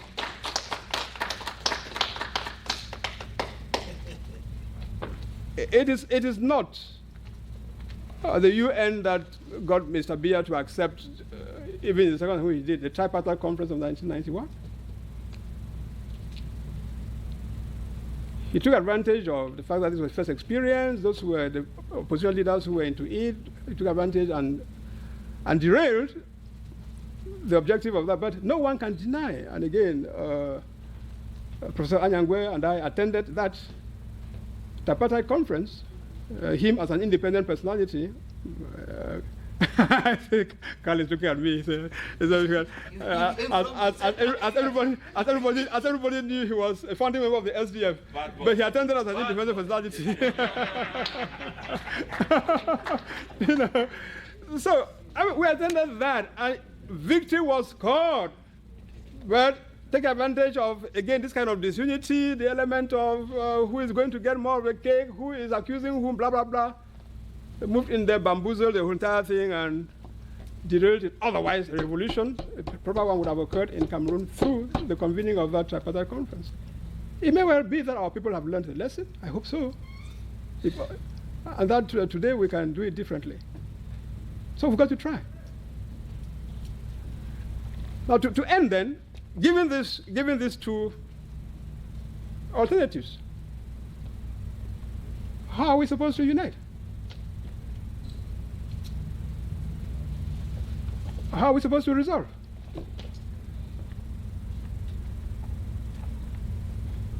Is it by throwing insults at each other? Is it by suspecting each other?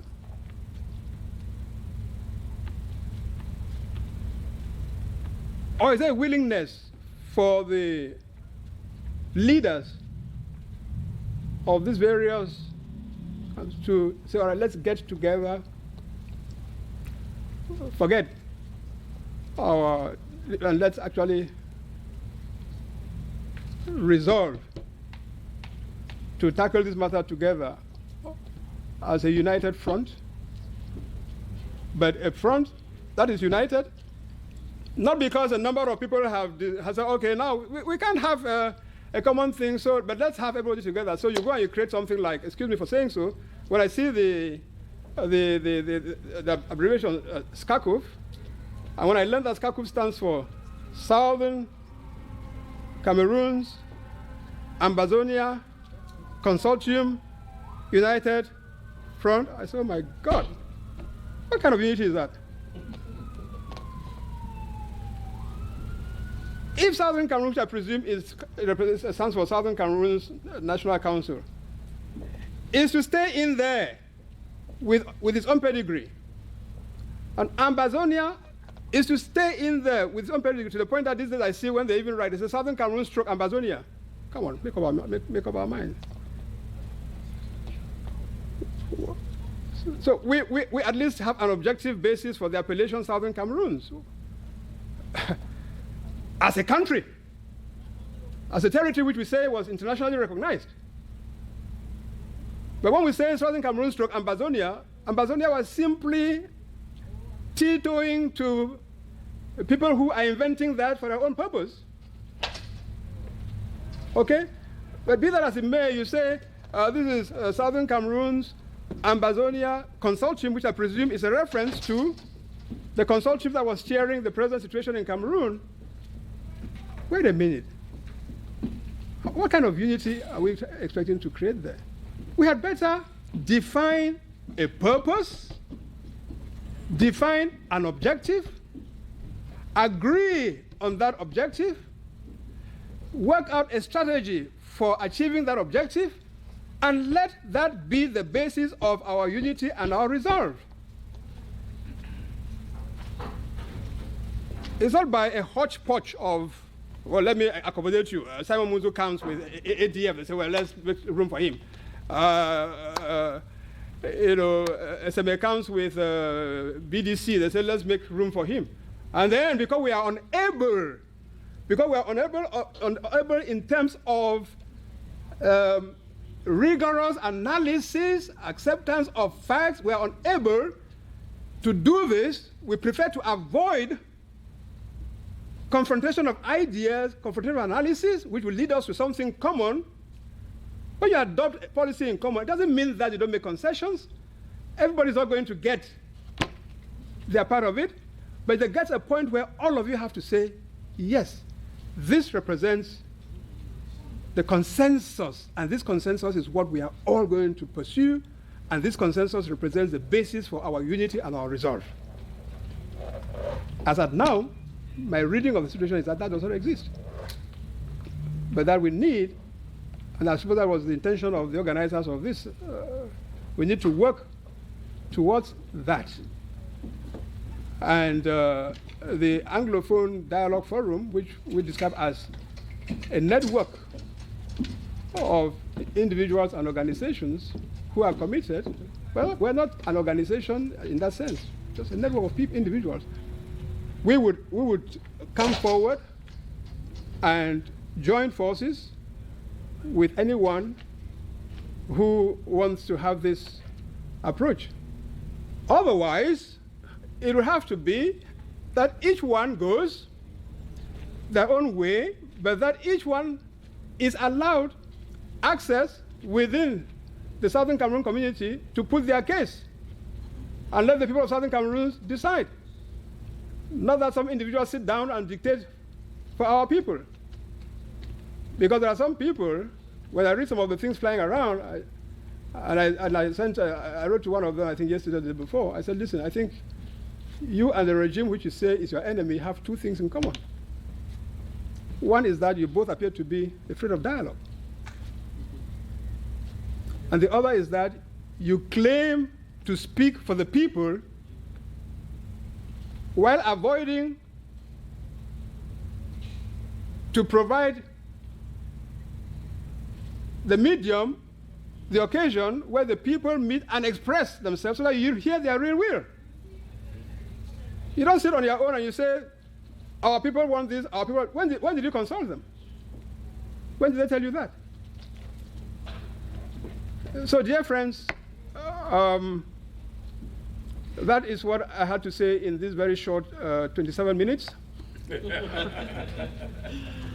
And thank you for the opportunity. And once again, it was good to be here. And we have a lot to do for our country. Let's keep our egos aside. I didn't, on retiring from the UN at this age that I am, I wasn't coming in order with Carl or Harmony to say we are getting into the forefront of anything anymore. No.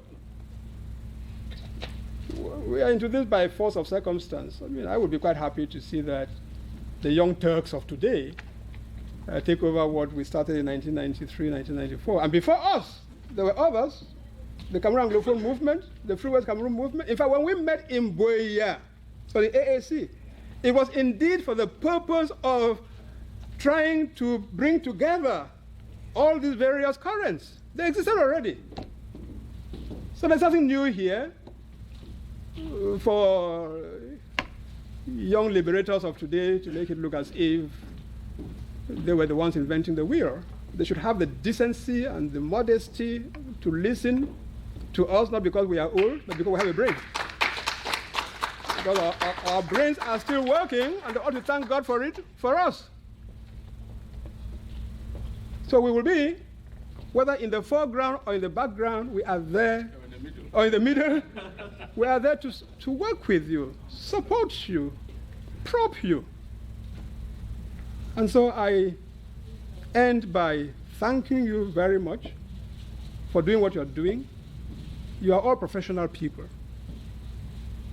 When Dr. Tako came to pick me at the airport, and I thought he was a taxi driver, until I learned when he was taking me to the hotel in conversation that this is a pharmacist.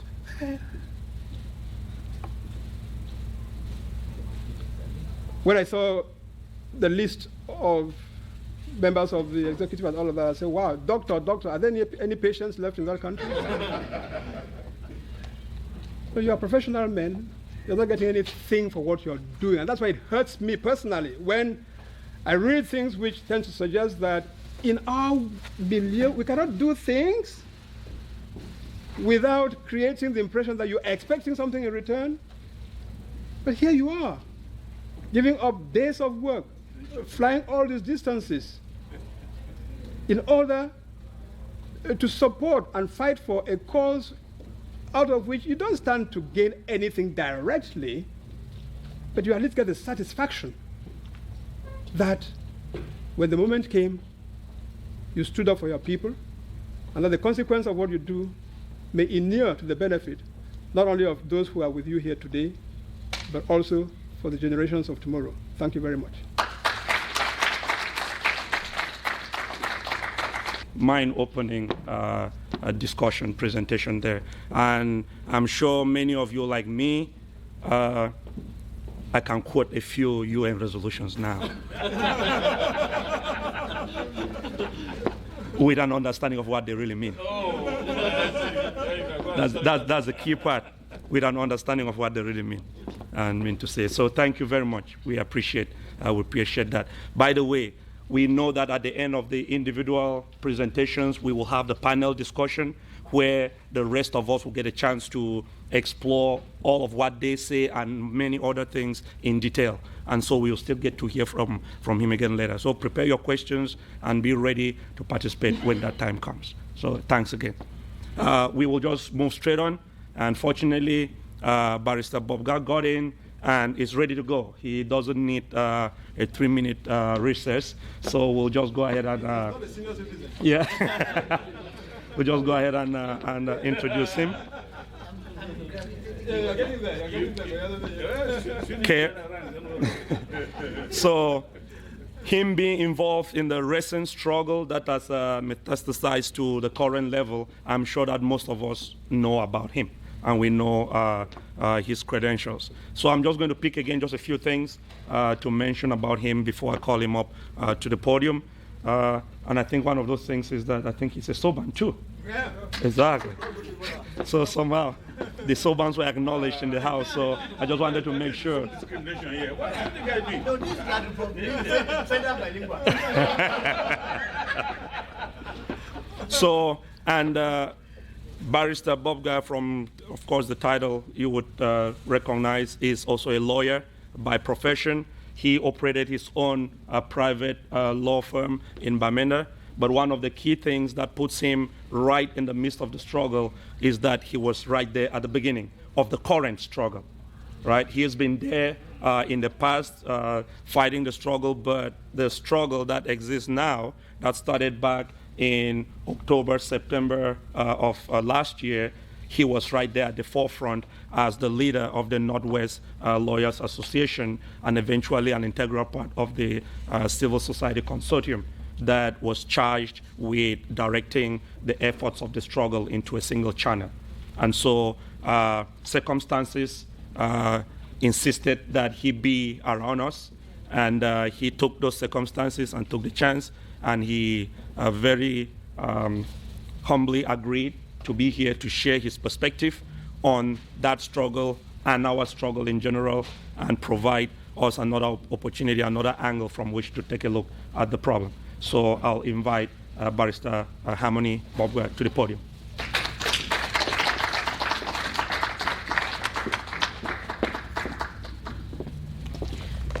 Thank you for the clapping, because I'm pretty sure by the time I get through my presentation, I will not have the kind of clapping that my lecturer had. You know, life is very interesting. I will start in my usual style, with all respect that I have for my elder brother, with whom we share so much, like being Sobans and being members of the Bar of the Republic of Cameroon, that as a lawyer, I've never been a judge. I persuade the court to accept my point of view. I do not prescribe to the court to accept my point of view. We don't practice the jury system in Cameroon. But in a situation like what we have, I think our public out there is a jury. And when we submit our own point, we need necessarily to envision that public as a jury that will judge us. It is regrettable that this is not the population that I know is in Atlanta or in Georgia. Something must have gone wrong fundamentally. Whether they insult people, sucked your people away. But this is what I was asked, and I had the choice to select the topic. And I did choose to talk about reordering the direction for the Southern Cameroon's liberation struggle. This, in a certain degree, resonates with the idea of Dr. Moonzu that we have not been operating like an organized group of people, and we absolutely need to do that. You will just bear with me, even though I was told I was going to have 15 minutes, since my lecturer, in whom I believe so much. By the way, Dr. Moonzu and Professor Anyangwe, they were my lecturer when I came from Nigeria and decided to do a matrice in Yaoundé. So if you throw stones on the people who have ignited the struggle now, watch out. One of yours was at the front line, and that's Bobga. Yes. As if I didn't know that. Well, sometimes it's good to remind. Unfortunately, there's no facility for projection here. But I'm just going to run through my PowerPoint, and I have an 18-page paper which would eventually be accessible to people in this audience.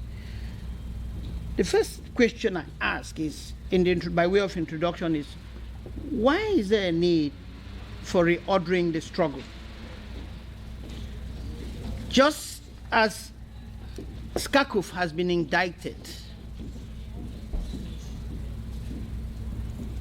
I want to acknowledge that we have not had the opportunity of organizing an all-embracing organization to lead our struggle because of the manipulation of what I would call our enemy.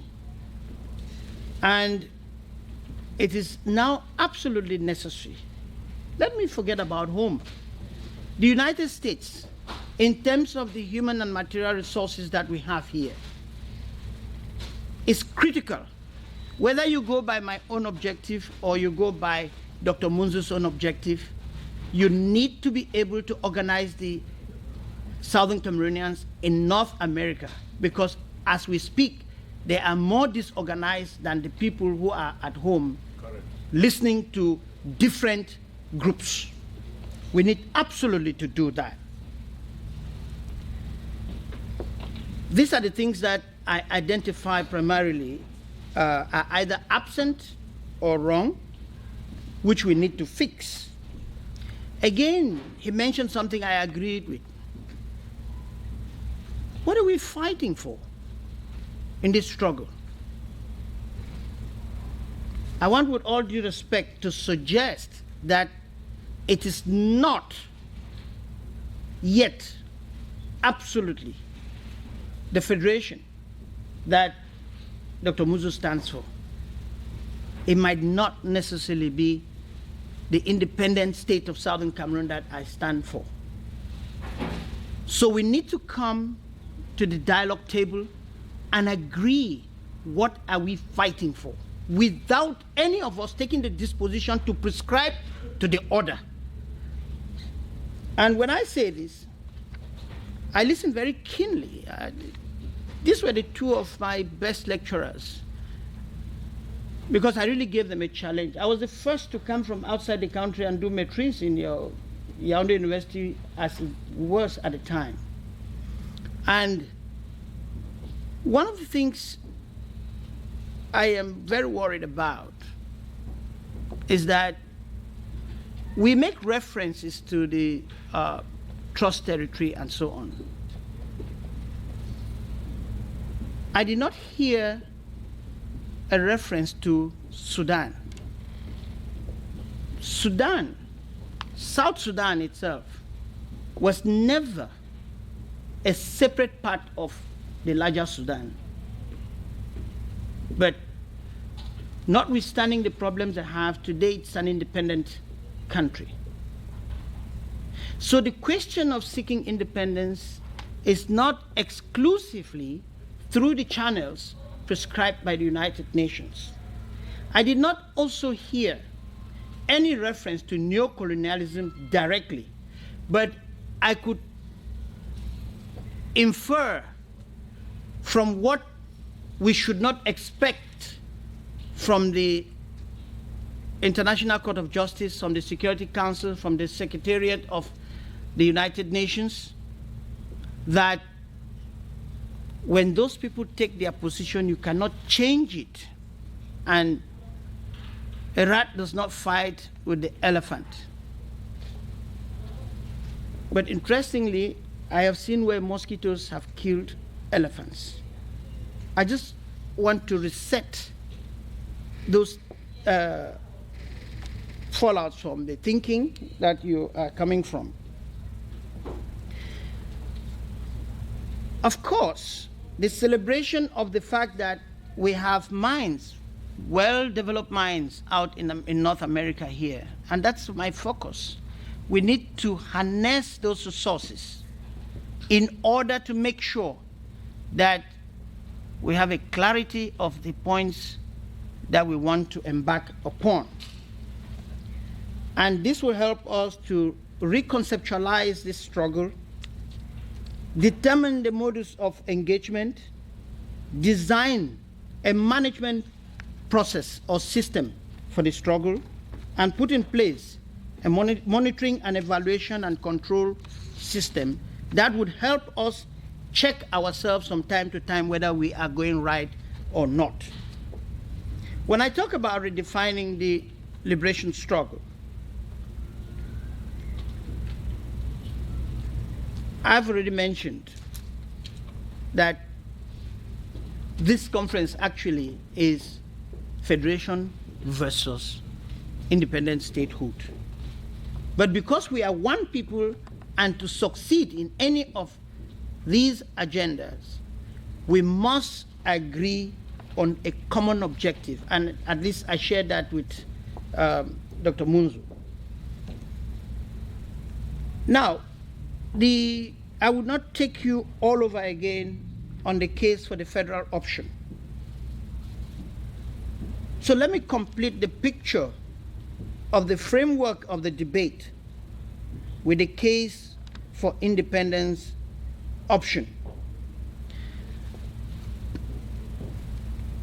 I've already debunked the idea that what the United Nations stands for is necessarily correct.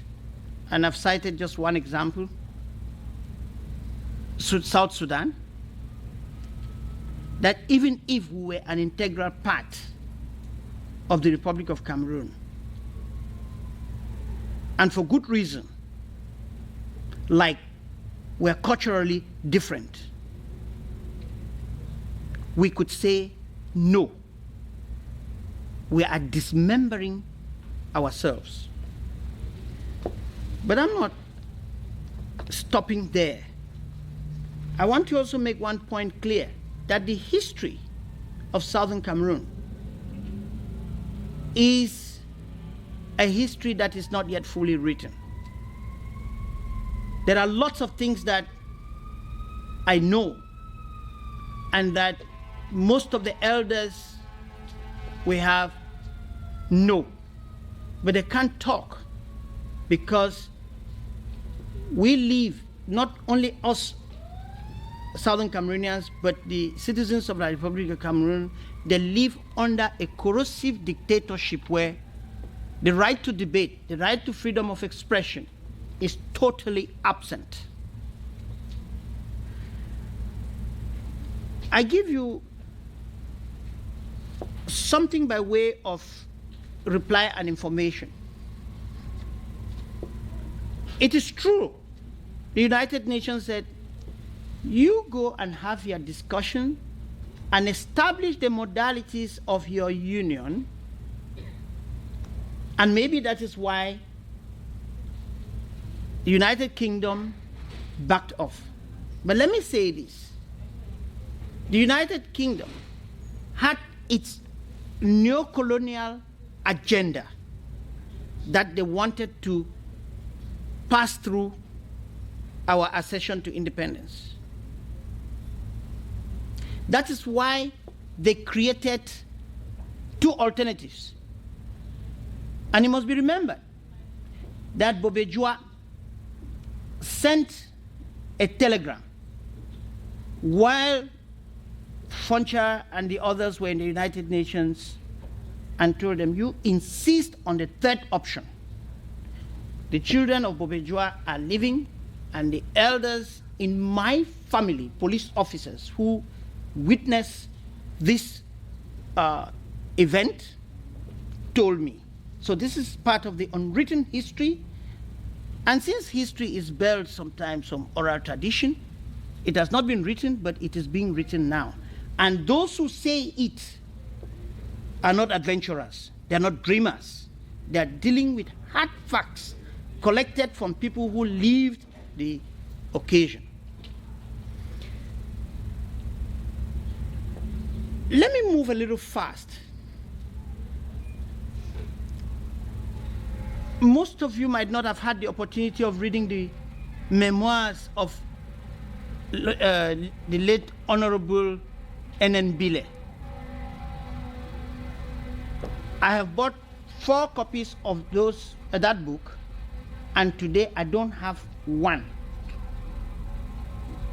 People either beg, they want to look at it, and that's the end of it. I forget it in court, and I don't see it again. But thank God I had read it. Pambile, and anybody who can challenge me can tell me this. Pambile wrote that the discussions in Fumban were never concluded. They were adjourned. And it was adjourned, implying that the discussions were going to be returned to. For what purpose? It was a constitutional conference. And there was no constitutional foundation laid for the establishment of the new Cameroon with Southern Cameroon included.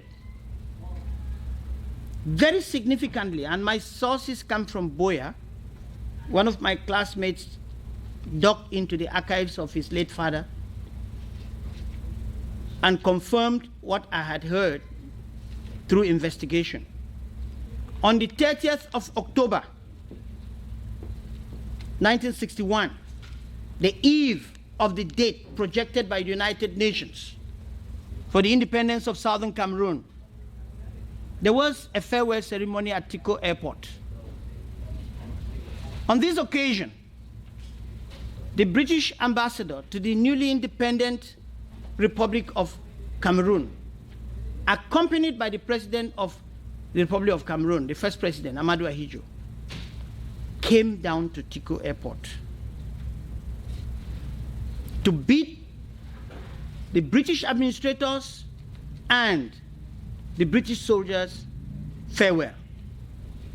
When the British ambassador made his farewell speech, he pulled out a document, a one-page document. He did not hand it to Foncha, who was prime minister and head of the internal self-government that we had. He handed it to Ahidjo. So it cannot be said the UK backed off in our process to acceding to independence. They were there to play the mischief. And let me explain what I call the mischief. The Republic of Cameroon, as you see it, is nominally independent. It is not in itself independent. Because before the 1st of January 1960, the French trustee over that UN trust territory screwed up Ahidjo to sign on behalf of his country that was emerging into independence the infamous Accord de Coopération, the content of which rendered that country not an independent country. I give you just two examples. The resources under the soil of the Republic of Cameroon could only be exploited by Cameroon government itself or any other country after France was not interested. It is written in black and white. The other point I want to refer you to is that it is in that Accord de Coopération that if there is a disturbance like the one that has been generated by us, beginning as a lawyer strike and now metamorphosed a long time ago into a nationalist revolution. The President of the Republic of Cameroon is entitled to invite French forces to come and quell the disturbance.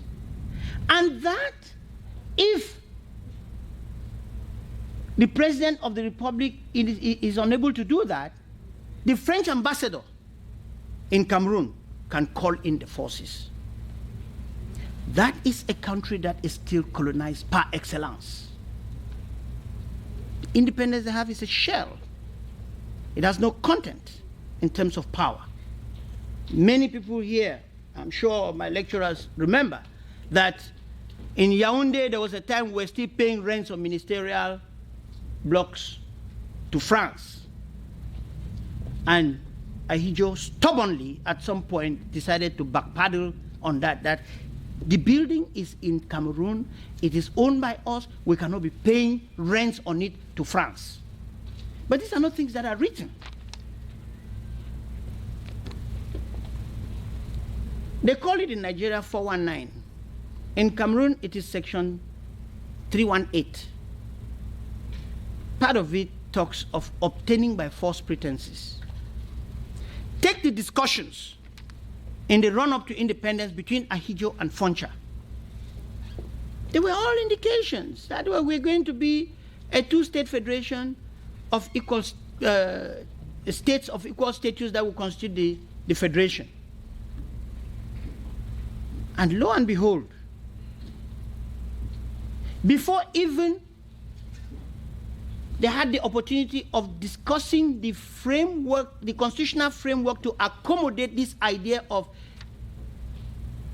two states of equal status in the Federation of Cameroon, Ahidjo had already amended the Gaullist constitution for French Cameroon by just changing the title to Federal Republic of Cameroon.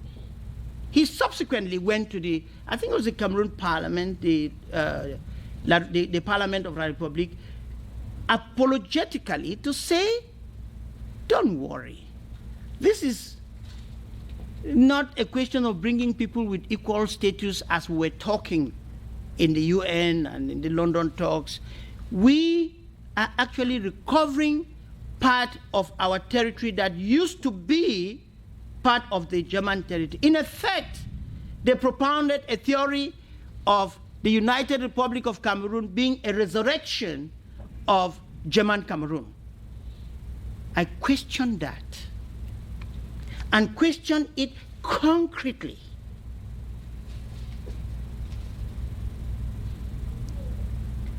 Before I traveled here on vacation last July, I put before the Constitutional Council of the Republic of Cameroon, and I'll explain. The Supreme Court sits in for the Constitutional Council, awaiting its full establishment. I put a petition there on the 12th of July, and I left on the 16th of July. That petition was to the effect that taking from Pambile, that the discussions we had towards establishing a constitutional foundation for the Federation of Cameroon that would bring Southern Cameroon and your independent Cameroon as independent states of equal status to constitute the Federation was not yet done. And we have been drifting, and this accounts for the disenchantment of Southern Cameroonians. Tactfully. And I think we are all lawyers, we do that. You don't go and throw it in their face that we are asking for independence. But in my concluding prayer, I said, we need to go back to the drawing board. We need to tidy up what needs to be tidied and establish that firm constitutional foundation. Of course, I meant they should recognize and respect us as a people who were independent of them. Because reference has been made here to Article 102 of the UN Charter. As soon as Cameroon became independent on the 1st of October, they deposited their papers with the UN Secretariat. And one of the things constituted in those documents was their international boundaries. And the international boundary, as at that time, did not share a boundary in the section where we have Southern Cameroon with Nigeria. They shared a boundary with Southern Cameroon.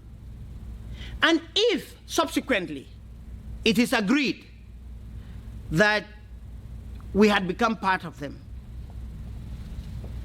have they filed any document indicating, pursuant, because they are members of the United Nations, pursuant to Article 102 of the UN Charter, have they filed a document indicating that they have adjusted their boundary now by incorporating the Republic of Cameroon? Let me also say this. I was part of the team that went to Abuja when we were lobbying Nigeria, and we eventually had the Abuja High Court judgment. We don't need to go into the details how it came about, but one of the things that case was putting up was to argue that there has never been an adjustment of the boundary of the Republic of Cameroon. And The Republic of Cameroon needs to limit itself to its international boundaries that are found at the United Nations. Of course, there were all sorts of diplomatic games, and as Doc really puts it out, Cameroon, since 1st of January 1960, is a member of that Njangi Ngumba group called United Nations. It has even sat in the Ngumba house of that group called the Security Council. And in Ngumba, you don't transgress a member. You protect one another. That does not mean they are correct. I am yet to check the veracity of this. But for the 28 years I've been practicing in Cameroon, and as a Chevening scholar who has been very close to the British High Commission, they have never had 1st October as a holiday in the consulate. But now I hear, I say because I need to cross-check that. I have information, yet to be verified though, but it's good I throw it out because some of you might even help in the verification. It has been included as a holiday that is henceforth going to be observed by the British consulate in Yaoundé. That 1st of October is Reunification Day. You have to bear with us who come from Sase College, who are very picky when it comes to language. So the reunification means that there had been a togetherness and a break-off, and now they are reunifying. But my understanding of the effects of the First World War that led to the creation of the League of Nations and the Second World War that led to the establishment of the United Nations was a total and unreserved liquidation of German colonies. Otherwise, the argument should be, let's give back to Germany what was German colonies. Has anybody ever heard that? There's nothing like that. And I want to tell you, France, excuse me, wretched France. This might sound too hard, but they are wretched. The statistics are there. They live off Africa. Without Africa, there's no France. If not of Churchill, who gave de Gaulle cover, Franklin Delano Roosevelt didn't want to pick his height, tall as he was. And we'll not be in this kind of nonsense. But it is Gaullist Africa articulated in neocolonialism that is reverberating till today. And it's not about us as a people. It is about our resources. This we must understand. Because ask yourself, 56 years is long enough. If you have, let us be frank, most of us, let people not pretend. You are married to your spouse for 30, 40 years. If the institution of law were not there, most people would just get fed up being with the same person and they want a change. That's the bitter truth about it. And that is why men fled, that's why women fled. They get fed up with the same thing. But thank God that as Christians and with law in operation, we rise above our emotions. So trust me, it is not about German Cameroon, because a good chunk of that German Cameroon, and the map is there on the internet, not put by Southern Cameroonians. There's part of Chad, part of Central African Republic, part of Congo-Brazzaville, part of Gabon, and I think mainland Equatorial Guinea that were part of German Cameroon. But you have never heard whether Ahidjo or Biya raise his finger that we want to recover, want a reunification of those former German territory. The truth about it is that when Togoland was moving into its independence, the people sat in their club and said, okay, I will chop Njangi here and you will chop Njangi there. That's southern Cameroon. They want to be stubborn. I'll leave them with you. You slice that part of Togo and give Ghana. They were sharing us like cake. Trusteeship, whatever, we were colonized. The operations in the trusteeship territory were not dissimilar to the ones in the outright colonies. So we have to be able to know that the practicalities of these things go beyond the law of the conspirators against our status as human beings that are entitled to their own right to self-determination articulated towards gaining independence. I would just, as I have, because I am just a guest speaker, I'm not supposed to take just 27 minutes plus 1 hour. But, you know, the young never compete with the elders for use of time. Let me just make a point that we must deal with. The debate on whether to go federalist in our struggle or to go for independence is a debate which we must approach with a lot of care. And I tell you, like somebody who did not only run a law office, because a law office is a very elitist thing. I created and have been running the Human Rights Clinic and Education Center in Bamenda. We monitored elections, we catered for children and women from battered women and children. So I know what is the feeling of the ordinary person. And let me share this projection. There are no less than 80% of Southern Cameroonians today who do not want to hear anything about federation.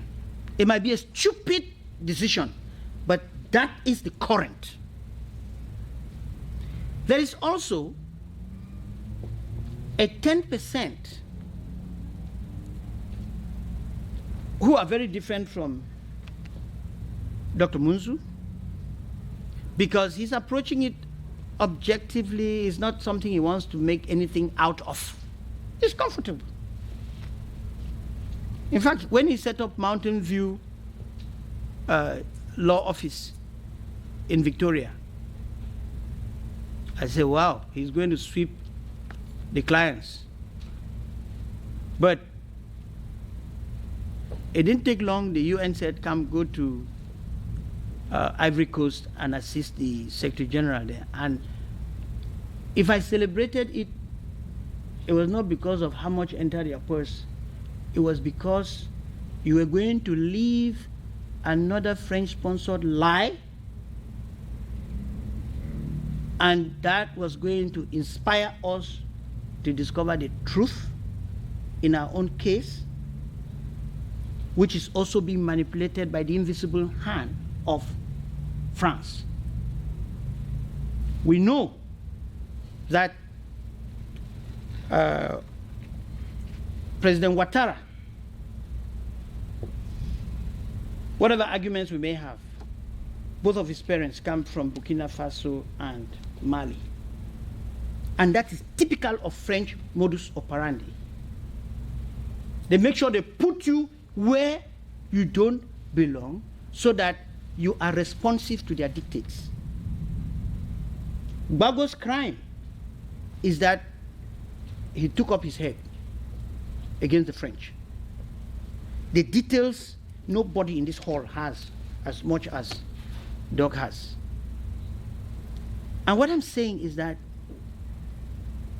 the whole idea of liberation of black people is not about what our Caucasian brothers have written and expect us to follow blindly. It is by defiance and digging up the truth that we will discover it. Let me give you the similarity of two very provocative situations that, even if we're part of La République du Cameroon from the onset, it could still be a basis for us to quit. In Bafaka, are there any Oroko people here? Oh, yes. Good.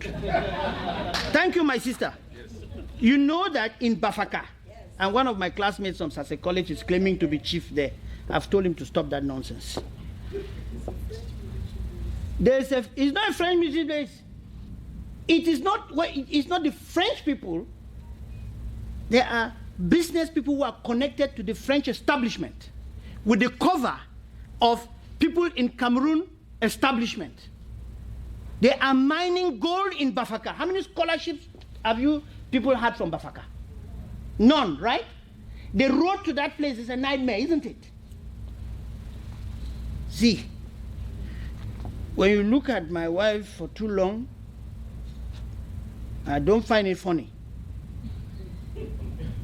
When you cut the stripes of her bra, I will dance Leila alone on top of you. The provocation that the Republic of Cameroon, in partnership with France, has been perpetrating amongst our people is enough for us to say they should get out. Even the theories of Southwest, Northwest is not our making. That's my sister there. She's a very gentle woman, Vanessa. Very, very gentle. I can attest to that. But we are the people who used to go from Cartier to Cartier and play football in Kumba. Yes, Eno can bear me. Preptown Boys School, Kumba Town. We rocked that town from primary school through to Sase. I want to tell you, it is the government of Ahidjo that came and created Northwest Province and Southwest Province. Foncha. And this is to tell you that I do not, for academic and professional integrity, I don't pamper even my own. Foncha's father, if you have never known, was inflicted, regrettably, with leprosy in Cham, and was now treated by the missionaries of the first missionary station in the grass field, the Catholic mission in Cham. So they took Foncha's father and sent to Bamenda because of the stigma in their community. Foncha was not from the Northwest. He worked for the church, and you can see it playing out in church and politics after the assassination of Monsignor Bala in Bafia. The death of Abendon. How did Foncha know that there would be a shootout? To leave the Prime Minister's car and go and enter a different car and tell Abendon to go and enter there. And because Abendon thought he had a BA and everybody was a primary school teacher, he carried his head and went and sat in the Prime Minister's car. He thought that was succession, and they blew him up. We have to be very careful. Foncha is known to have taken a loan or begged for money from Sopo Prizo to run the agenda. Sopo Prizo was not just a businessman. He was a politician. So we began to be traded off a long time ago, and we must hold our breath do the background study and be sufficiently informed by the written as well as the unwritten history of Southern Cameroon before we embark on designing this project. Granted, there are things that happen and you don't have much control over. Let me just rush through. Whatever we are doing, I have mentioned that we actually need to understand where we are coming from. That is the historical backdrop. We need to have a common agenda, a common strategic plan. AAG should not have his own, Maurice with his own, Skakuf with his own. That is confusion. It is like you are fetching water with a basket. You will never get enough water to wash even your hands. We need to invoke the reflexes of conviviality, accept one another in spite of our differences, in such a way that we can come back and build ourselves, rebuild ourselves as one people and have a common agenda and pursue it with conviction.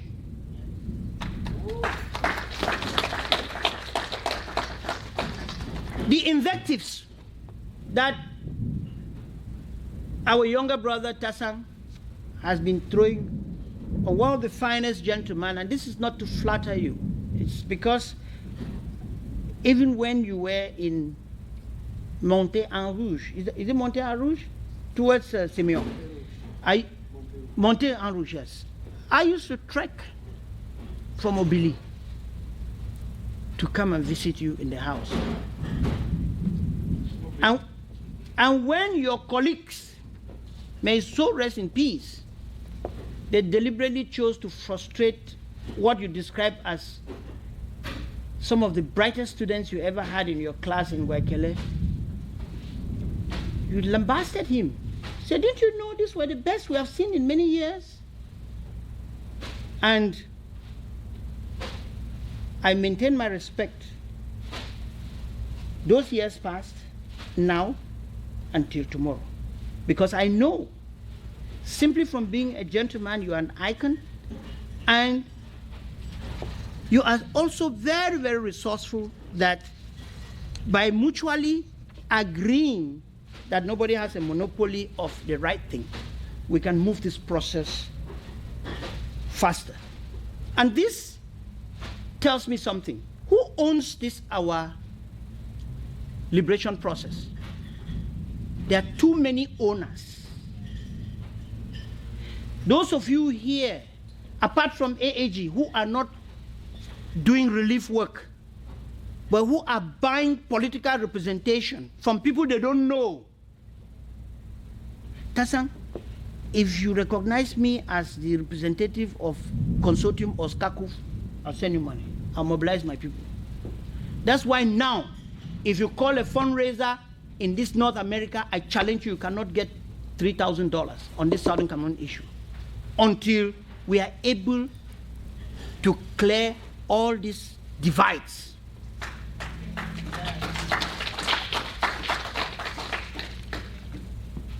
Even though I may put you to pain of repetition, I don't mind taking the bullets for it. But our capacities for engaging and sustaining this struggle for the objective we shall determine has not been assessed. Do we know how many medical doctors we have in these United States? How many pharmacists?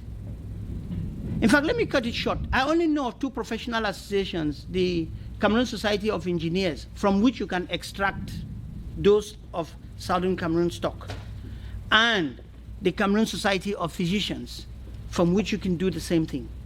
Otherwise, we don't even know how much we have.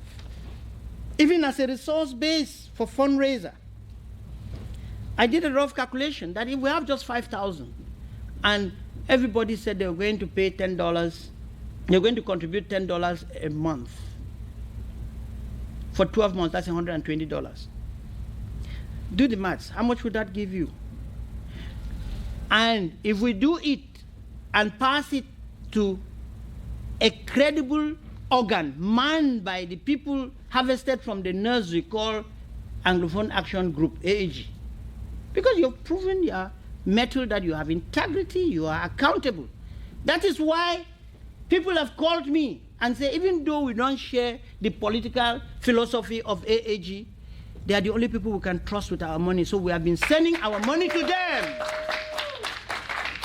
So you are an achievement. And the only thing I encourage you is that remain open-minded as far as our political objective is concerned.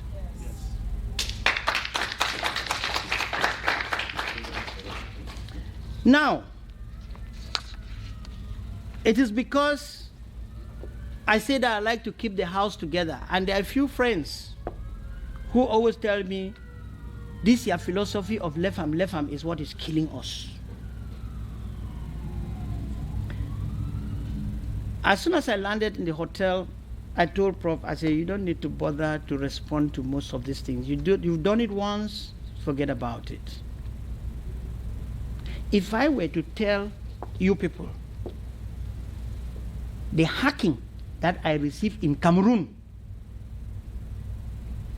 from my younger brother, that when I went to teach in Sase College, I didn't even meet him there, Bala. Tasang. But you know what I did? I behaved like mothers do. Just look at your child, you say, well, he's growing. So when eventually we met in Kumba, I did not elicit any apology. They got up one after the other and apologized. Because as I'm sitting here, I'm supposed to have about 360 million francs from La République du Cameroon. And I flew out of Cameroon through Simalen Airport in Yaoundé. I mean, this is something peddled by supposedly trained journalists. And my life was even put online in Boya by people calling me, come and meet me around the club. Meanwhile, they were running away from the club. What purpose? There were soldiers there. So we must know that our people are not sufficiently educated. They are excited. There's a lot of euphoria. And as elders, and I'm glad that I am rushing to join you people in that class, we must accommodate the exuberance of those young people, because the generation before us did not give a good account of itself. We must not replicate their error. We should give a better account of ourselves to the generations that is behind us by magnanimously accommodating all the jobs from our younger people and molding them through education with the truth, written or unwritten, so that they be guided. And with that, it would be possible to do one thing which is absent, even in the government of I mean, what goes for a government is a government, right? But practically, can we say that when we look at the government in Tanzania, with the current president of Tanzania, you call the government in Cameroon a government? So we need to do one thing, and I challenged Professor Anyangwe to it on 2 of his trips here. Now I'm a very lucky boy. When you have intelligent people like your big brother, you can tax them and not tax yourself. I add you to that list. There is a question of ethics and discipline for deliberation. Forget about having been a victim of the absence of ethics and conduct in this process.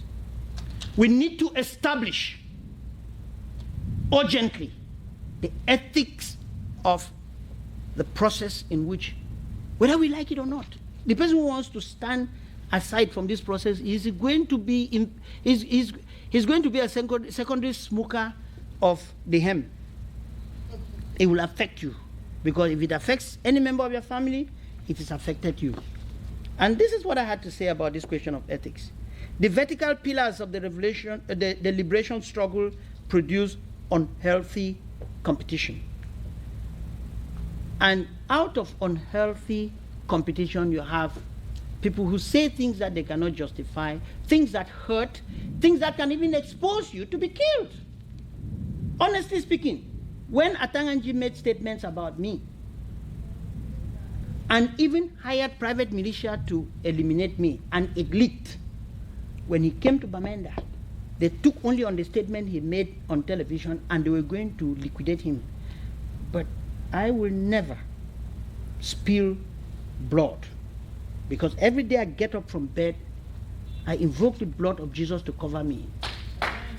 I will not spill blood, because the blood that flows in you, in me, belongs to somebody else. So even your suggestion that maybe the only way, if we don't want to go this way, it's by violence, I can tell you, moral suasion, defiance, have greater potency in revolution and produces sustainable results more than the electron bomb has done. So I am advocating for a horizontal process, but with the employment of the same inputs. The same people who have built their little skyscrapers of organization, Maurice, Kakuf. Look at the recent one. Sisi Sekou, in a conclave, it didn't have as many as we are here. The people who attended it, they were not up to this number. They reorganized Kakuf and just flipped it over, and he became the president of the Republic of Southern Cameroon. You have an excellency, you know? All of you here. I didn't find that funny. But he's trying to reach out. So I think his material that can be put in this process of reconstruction of this struggle. And I told him upfront, the process by which you have a platform on which you are talking is wrong. And the process, once the process is wrong, the output cannot be right. So embrace the virtue of humility and let's rethink. So we agree, I would encourage us to agree that ethics and rules of conduct would assure mutual recognition and respect. And these are the two things that would oil the engine of the strategy of the liberation of Southern Cameroonians. Institutionalization of the liberation is critical, because if everybody does his own thing in his own corner, we might not be able to get there. Let me just give you a little note about my conclusion and the proposal for the way forward. And I will warm my seat. It's quite unfortunate that we didn't have enough time. And I know the financial factor is critical, but we cannot debate the Southern Cameroon issue in one afternoon productively. Let me say this. This is what I had in my paper, and I think it's better I just read the excerpts to you. The problems with the struggle have been identified and details diagnosed, just as well as new directions have been proposed under each subhead. The challenge now for us is to deliberate on these outcomes and settle down in pure objectivity, engage in a reconstruction of an agenda for the struggle, an exercise for which we must bring all hands on deck, no exclusion. We must, in so doing, recognize that a deprivation that has crystallized over a period of 56 years is not one that is impossible to dismantle. Equally, however, it is not as simple as frying omelette. Therefore, confronting the reality of our situation must be accompanied by unusual resolve and dexterity. By this unusual resolve, I mean we must resolve that we are going to dig for the truth beyond what is on the shelves. Because the mountain, that's all these difficulties about our operation, is ours. Our freedom is at its top. With bare feet, we shall ascend and descend. Before I say thank you for listening, let me share, by way of summary, the proposal that I have for new direction. We need to redesign and develop the framework for the liberation struggle. We need to review the varying strategies and use the good in each of them to develop one common, realistic strategic plan so as to close all leakages. We need to review our resources, human and material, basis for strategic and productive deployment or investment in the struggle. We need to establish and secure the acceptance of a code of ethics for the struggle. We need to develop a functional networking system for the mandatory symbiosis between folks in the territory of Southern Cameroon and us in the diaspora.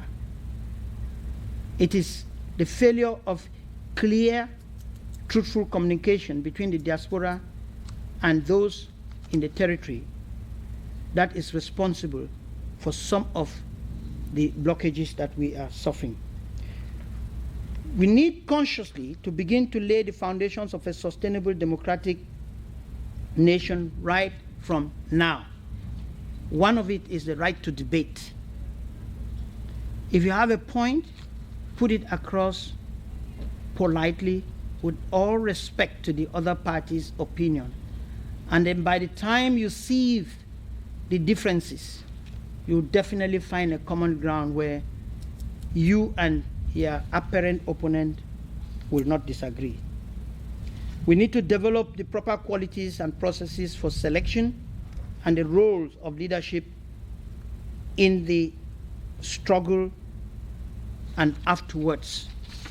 You will see, if I had done the PowerPoint presentation, at the beginning, I put up a picture of Nkrumah, Dr. Ndeli, and Foncha to show you how Africans and Southern Cameroonians could be of one voice.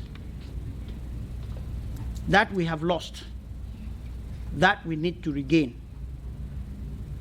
Here, I have a picture of the Southern Cameroon's parliament. And it's important to remember that when the 419 operation took place on the 30th of September, daybreak 1st of October, we arrived at what was supposed to be our independence naked, with no security for our rights. And that's why, despite the heavy stone that was put on our head, we have grown, we're shaking our head, and the stone is falling off. The truth about it is that we have to listen to our people and listen very carefully. Britain exited from the United Nations, from the European Union not too long ago. At least they've taught us one lesson. One would have said before then that the European Union agreement was a rock solid one. And to close, let me remind you, the petition I filed asking the Republic of Cameroon, represented by President Biya, Honorable Nyan Difenji of the Senate, Gavaye Jibri of the National Assembly, the Prime Minister, Minister of Justice, and Minister of State Administration, and the governors of Northwest and Southwest, that they should tell Southern Cameroonians where is the act of union. Because if you recognize your history, that you had independence on a separate date and we were supposed to have independence of a separate date, even the most stupid person would expect that there would be an act of union or reunion. There is none. And one of us, I don't need to call him, say Judge of the Supreme Court from our land, visited the President of the Supreme Court during judicial recess. You know Cameroon, patron, je suis passé, dit bonjour. Il dit, ouais, les vacances sont bonnes, mais on a un problème. Il y a un avocat de Bamenda qui vient de poser une patate chaude dans nos mains. You know why I say it? This way, it is part of the debate we are going to have. Because we must not play the ostrich. When we wrestle ourselves, Cameroon will remain our neighbor. We are going to trade with them. We have people who have married there. I have my cousin whose mother is Douala, the father is Bali. I have nieces in Sangmalema, brought forth by that lady. Our political objective does not overshadow our social objectives. But for the benefit of the fact that you simply want to know, the President of the Supreme Court said, this gentleman has thrown a hot potato in our hands. It has never happened. He is backrolling everything that we have done since 1961. I said it in one show that all Southern Cameroonians who are working in the presidency, right to the cleaners of the ministerial blocks, they have said enough is enough. And these people used to call me. Some of them would send petrol bonds at Bobga. I don't have money to send to you. This is petrol bomb. You pay your transport to go around and do what you are doing. We are behind you. That's the truth about it. But the finest steel is the one that is passed through a furnace with the highest temperature, isn't it? That is what debate, strong debate, but with a disposition to settle for a common ground, produces for us. So nobody should take it on me for my position or take it on Dr. Moonzu for his position. Because if we do not do this academic exercise of researching and educating our people, we will be floating. We'll be floating. Well, thank you. I understand. If you have any questions, you can ask me during the interactive session.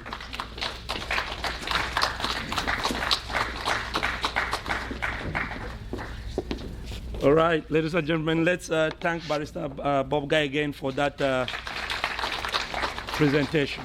And we have heard his perspective. But in the interest of time, and sometimes when your stomach starts asking you to control time, you have to listen. So I have to bring out my time hammer now. We will not try to curtail anybody because we do have the conversation coming up where we can elaborate more on our points. So my hope is that the remarks that will be brought up here would be some kind of an abstract to what you will eventually discuss. So that way people can participate. So I will humbly and very kindly request that our next speakers try to stay to within the 10-minute to 12-minute mark or so, and then reserve some of the extra commentary for when we start the panel discussion. I think that will be a better place to explore all the different concepts that we have in mind. That said, food is ready, but in order not to disturb the flow of events right now, it will be better for us to use those 20 minutes and finish those two presentations, and then people can have some food. We will eat, and even when some people are still eating, once our panelists are ready to begin a discussion, we can start the discussion even if some people still have food in their mouth. They can finish and then ask their questions. Does that sound reasonable? Yes. Thank you very much. And again, thank you for your patience. two presentations in 20 minutes. In 24 minutes. To know what, 10 minutes each. Yes. Before I even say thank you, it's all gone. Oh, we will see. You will manage. You've been taking the trouble to bring people here. Don't let people just express themselves. Yes, I understand. I was just giving a time, but as I said, we're not going to come in and chop off anybody talking. I just wanted to give a view on how you can manage that time reasonably. I think it's a proper time now, 50% through the presentations, to acknowledge the presence of SCBC TV here, recording and transmitting our event. So we want to thank, I think that's the Southern Cameroon Broadcasting Corporation that is here with us today. So thank you very much for being with us and helping to disseminate the information that we share here to the rest of our people. So thanks. Please have a bottle of water or something. And our next speaker would be Mr. Rufus Takang, representing the Boston Consortium, which, as we said earlier, is a key organ in the Boston area of Cameroonian Anglophones that is really, really serious and has taken this struggle to heart and are doing a lot to try to see how we can achieve our end goal. So I'll call to the podium our senior man, Mr. Takang Rufus, and then Professor Anyangwe will round up for us after that. Thank you.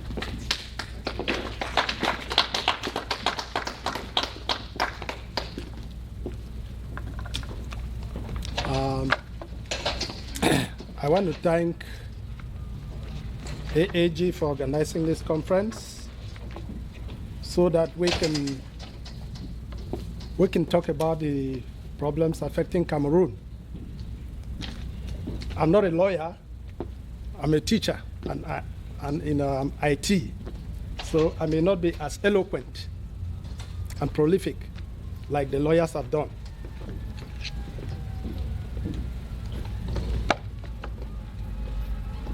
So when this problem started in October, it caught everybody unawares, and we in Boston were trying to figure out, how we could be of help. So we quickly came together and formed the Boston Consortium. We raised funds and sent delegates to Cameroon, because at the time,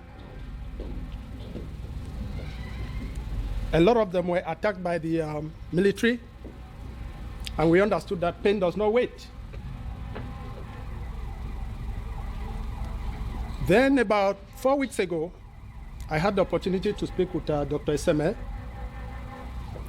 who also explained to me that, here in Atlanta, the AAG was organizing a conference.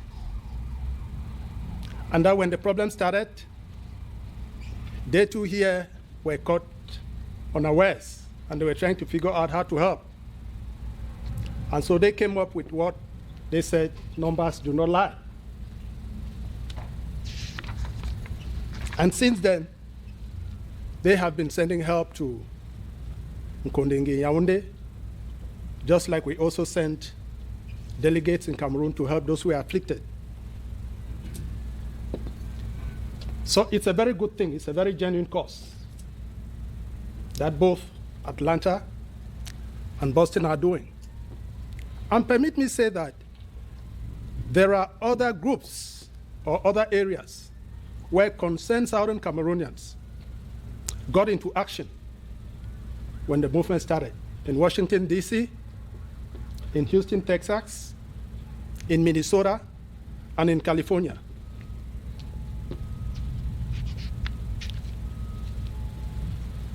I'm not going to go into the very deep argument of whether we should go for secession or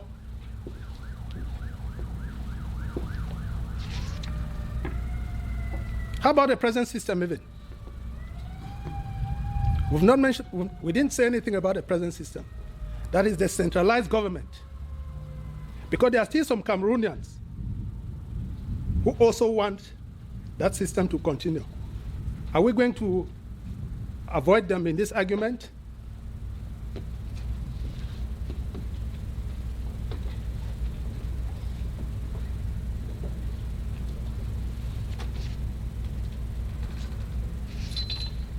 I mean, for the essence of time,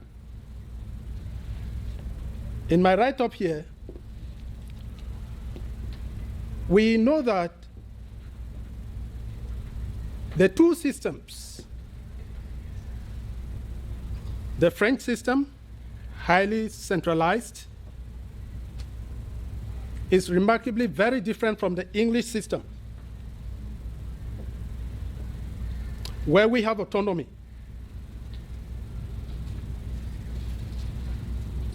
And like Professor Moonzu explained here, the plebiscite of 11 February 1961 brought all of us together in a federation. And from his very carefully explained thesis here, he's guiding us towards a federation, knowing that it will be very difficult for the United Nations to give us independence. Also knowing that our problem is not a priority in the United Nations. Who is going to make it a priority? And talking about that federation, we have been in that road before. In fact, we are talking about these problems today because we went into that federation. But I'm glad that Barrister Bobga has, in a way, tried to use the legal perspective also to justify that we can be right to ask for a separation in this union because it does not work for our best interest.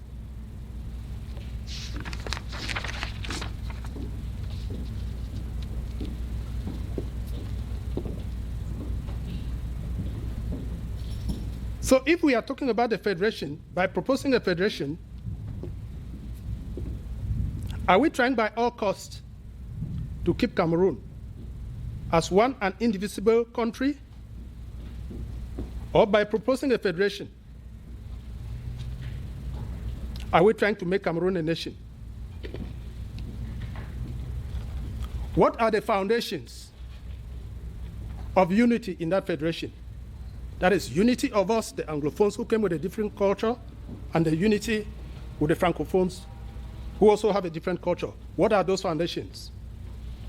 What are the guarantees that the so-called federal structure will not be demolished like Aijo did in the previous one?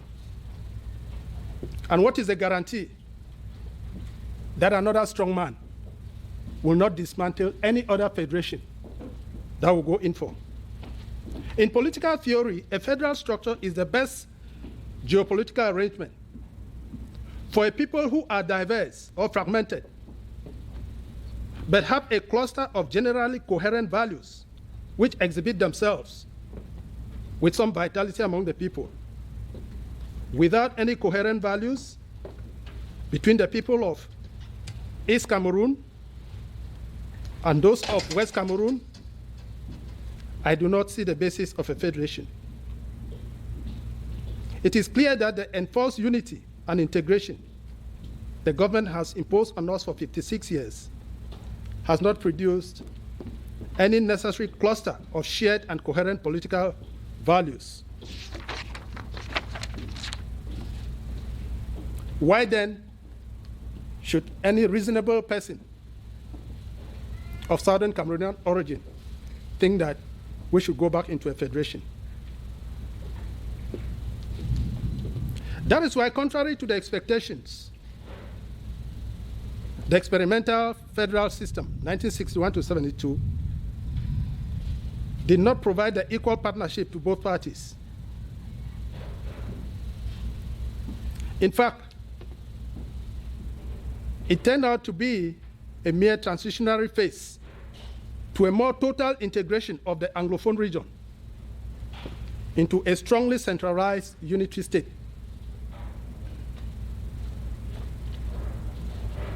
So, as we proceed in this argument and in this discussion, trying to figure out how to navigate the problems that we have, the Anglophone problem that we have today, we should be mindful that we've been down this road before. And we, the Anglophones in Cameroon, we are in a situation where it looks like there is always so much pressure on us that sometimes make us believe that we don't belong in that country. Look at our system of education.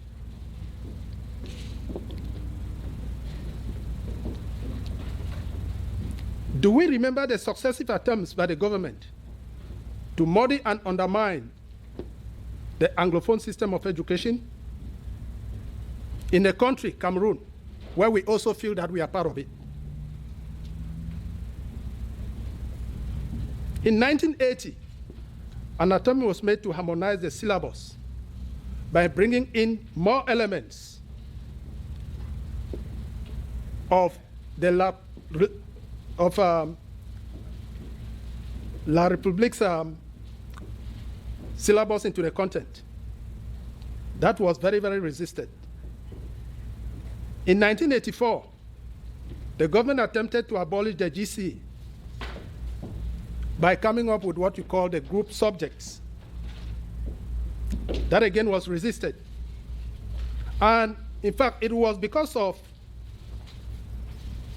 that attempt by the government in 1984 that teachers and students in Cameroon went again on rampage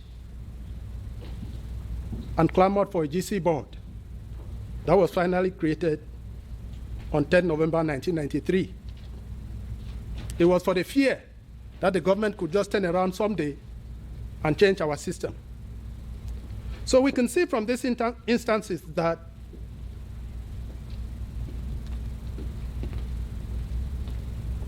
the government has been trying for a long time to undermine our education.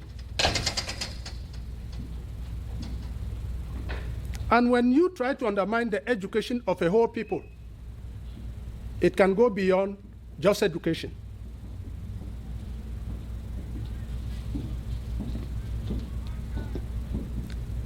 Let me give you two historical facts.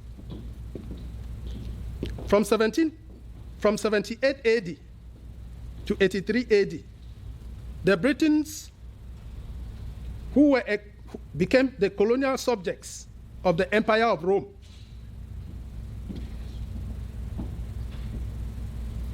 and the Empire of Rome decided to give them inferior education.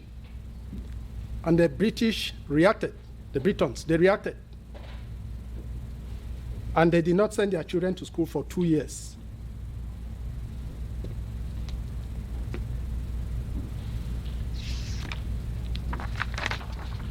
When the British colonized Ireland, they instituted a very filthy educational system to keep the Irish stupid. And in response, the Irish held their children for more than 2 years from going to school. This is documented in Patrick Pearse, the famous Irish revolutionist, who wrote with eloquence, I quote, "The educational system the English have instituted in Ireland is a modern machine. The schools are soulless, and instead of teaching, they destroy. They cannot make men, but they can break them. We will keep our children home instead of sending them to the modern machine called schools." Two things emanate from here. First, when a people are faced with the evils of colonialism or marginalization, they must protect their children from it. And second, that holding back children from a filthy, unproductive educational system is not the invention of Anglophone Cameroon. It dates as far back as 1900 years ago. The government in Cameroon knows that, or knows what the Anglophone are asking for. Withdrawal of thousands of Francophone teachers and 8 Francophone principals from our schools, creation of 2 educational councils to cater for the 2 systems, the creation of complete separation of pedagogic chains in the ministries of education, right down to the classroom, de-Francophonizing the so-called Anglo-Saxon universities of Boya and Bamenda, and instituting the Anglo-Saxon culture of university management. De-Francophonizing and redefining the technical education for the Anglophones. These are just some of the conditions that the teachers and students in Cameroon are asking for in the Anglophone region. Is this something that is so much for the government to do and to put us through this pain that we have gone for so long?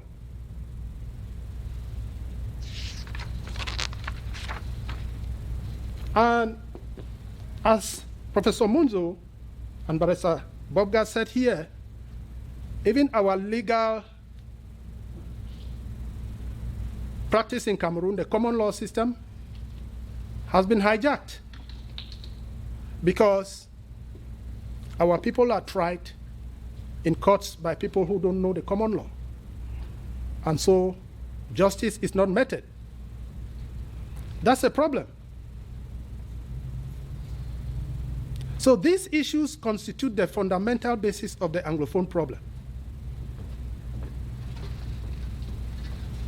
A problem which some books will call a socio-political issue rooted in Cameroon's colonial legacy between the Germans, the British, and the French.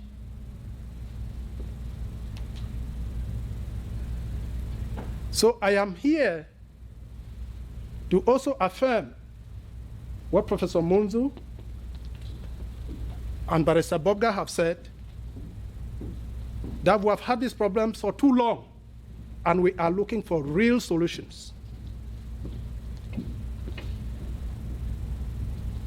Initially, the quest for freedom created the Anglophone consciousness, the feeling of being marginalized, exploited, and assimilated by the Francophone-dominated state.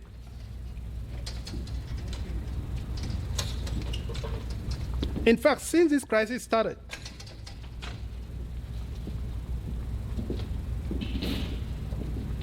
in October 2016, there has been widespread protest, internet blackout, massive arrests, rape, torture, and deaths.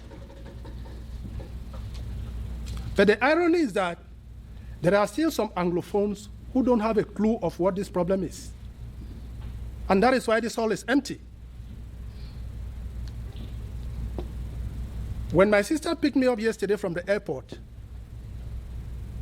she made me understand that there will be the Southern Cameroon Broadcasting Corporation here today. And that a lot of people are scared to come because they don't want to be seen here. I don't know whether this explains why this hall is empty. But if that is the case, then I think we are not yet ready to actually carry on this struggle. We have to go home and rethink the problems we have and how committed we want to be to it. So because they don't have a clue, they ask some of these questions. What are the protests of the Anglophones about?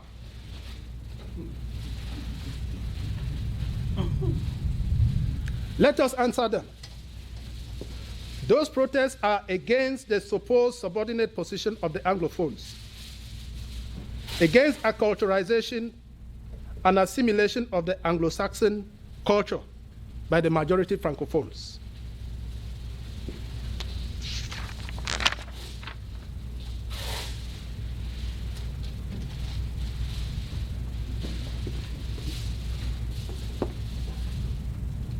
The refusal to discuss any constitutional reforms in this vein have forced Anglophones to clamor for self-determination, autonomy, or complete secession. How is this manifested? There has been a recent offshoots of numerous freedom fighters and movements in the southern Cameroons. That is beside the old ones that we know. The SCNC, the Southern Cameroon National Council, the Southern Cameroon Consortium Movement, SCCM, the Southern Cameroon's People's Organization, SCAPO, the Southern Cameroons in Nigeria, SINGA, the Ambazonia Governing Council, AGC, the Southern Cameroons Youth League, SCYL, the Liberation Movement for Southern Cameroons, LMSC, the Ambazonia Youth Council, AYC, and so on and so on.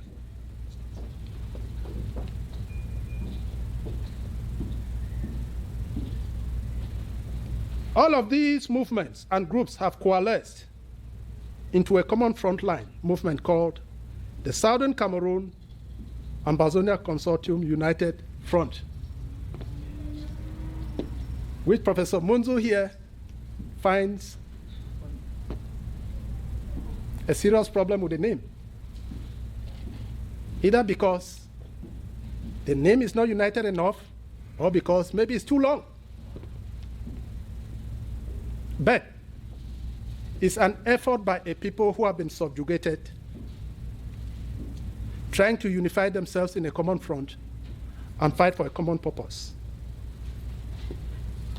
SCACUF is a united front, fighting for a common purpose. So that instead of us coming here in Atlanta for the AAG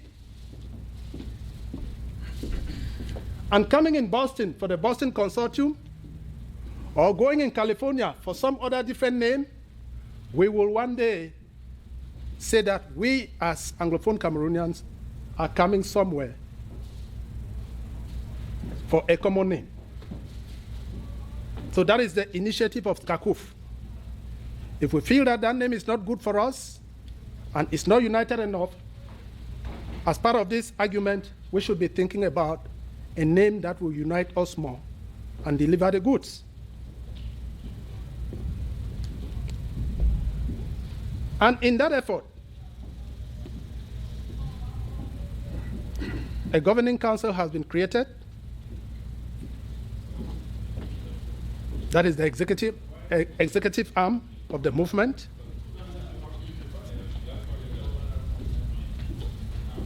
And is working to seek the freedom of its people, at least for now. Whether it's going to succeed or not is a question of time. Let's continue to work together and see how it ends.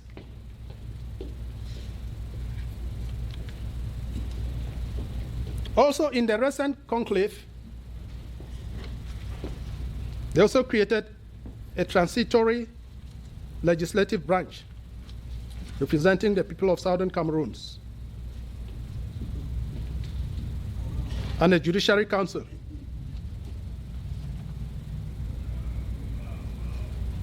And also worthy to note about the efforts that people are putting in is what we call SCAPAC, the Southern Cameroons Public Affairs Committee, which is a mimic of the American Israeli Public Affairs Committee, AIPAC, which has been created representing the Treasury arm of the movement.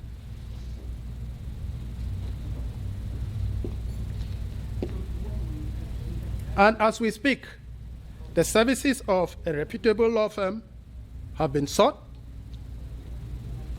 for advice.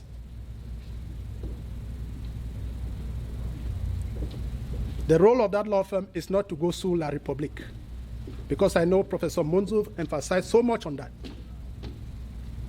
There is public information about the numerous lawsuits at the United Nations, at the International Court of Justice against Southern Cameroon. But this law firm is charged with the responsibility to advise and guide. And they are working.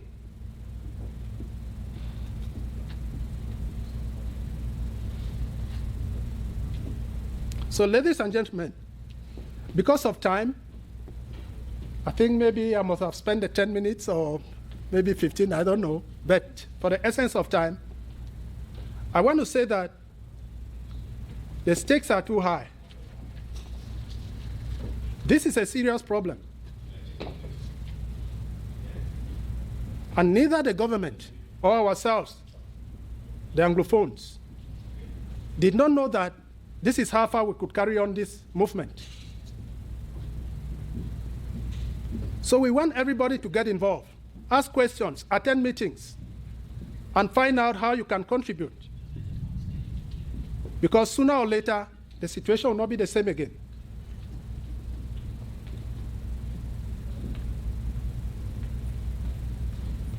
I use this opportunity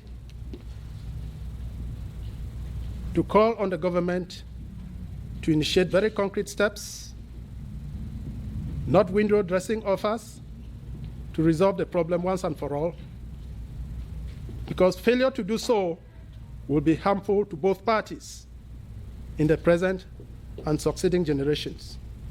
Thank you.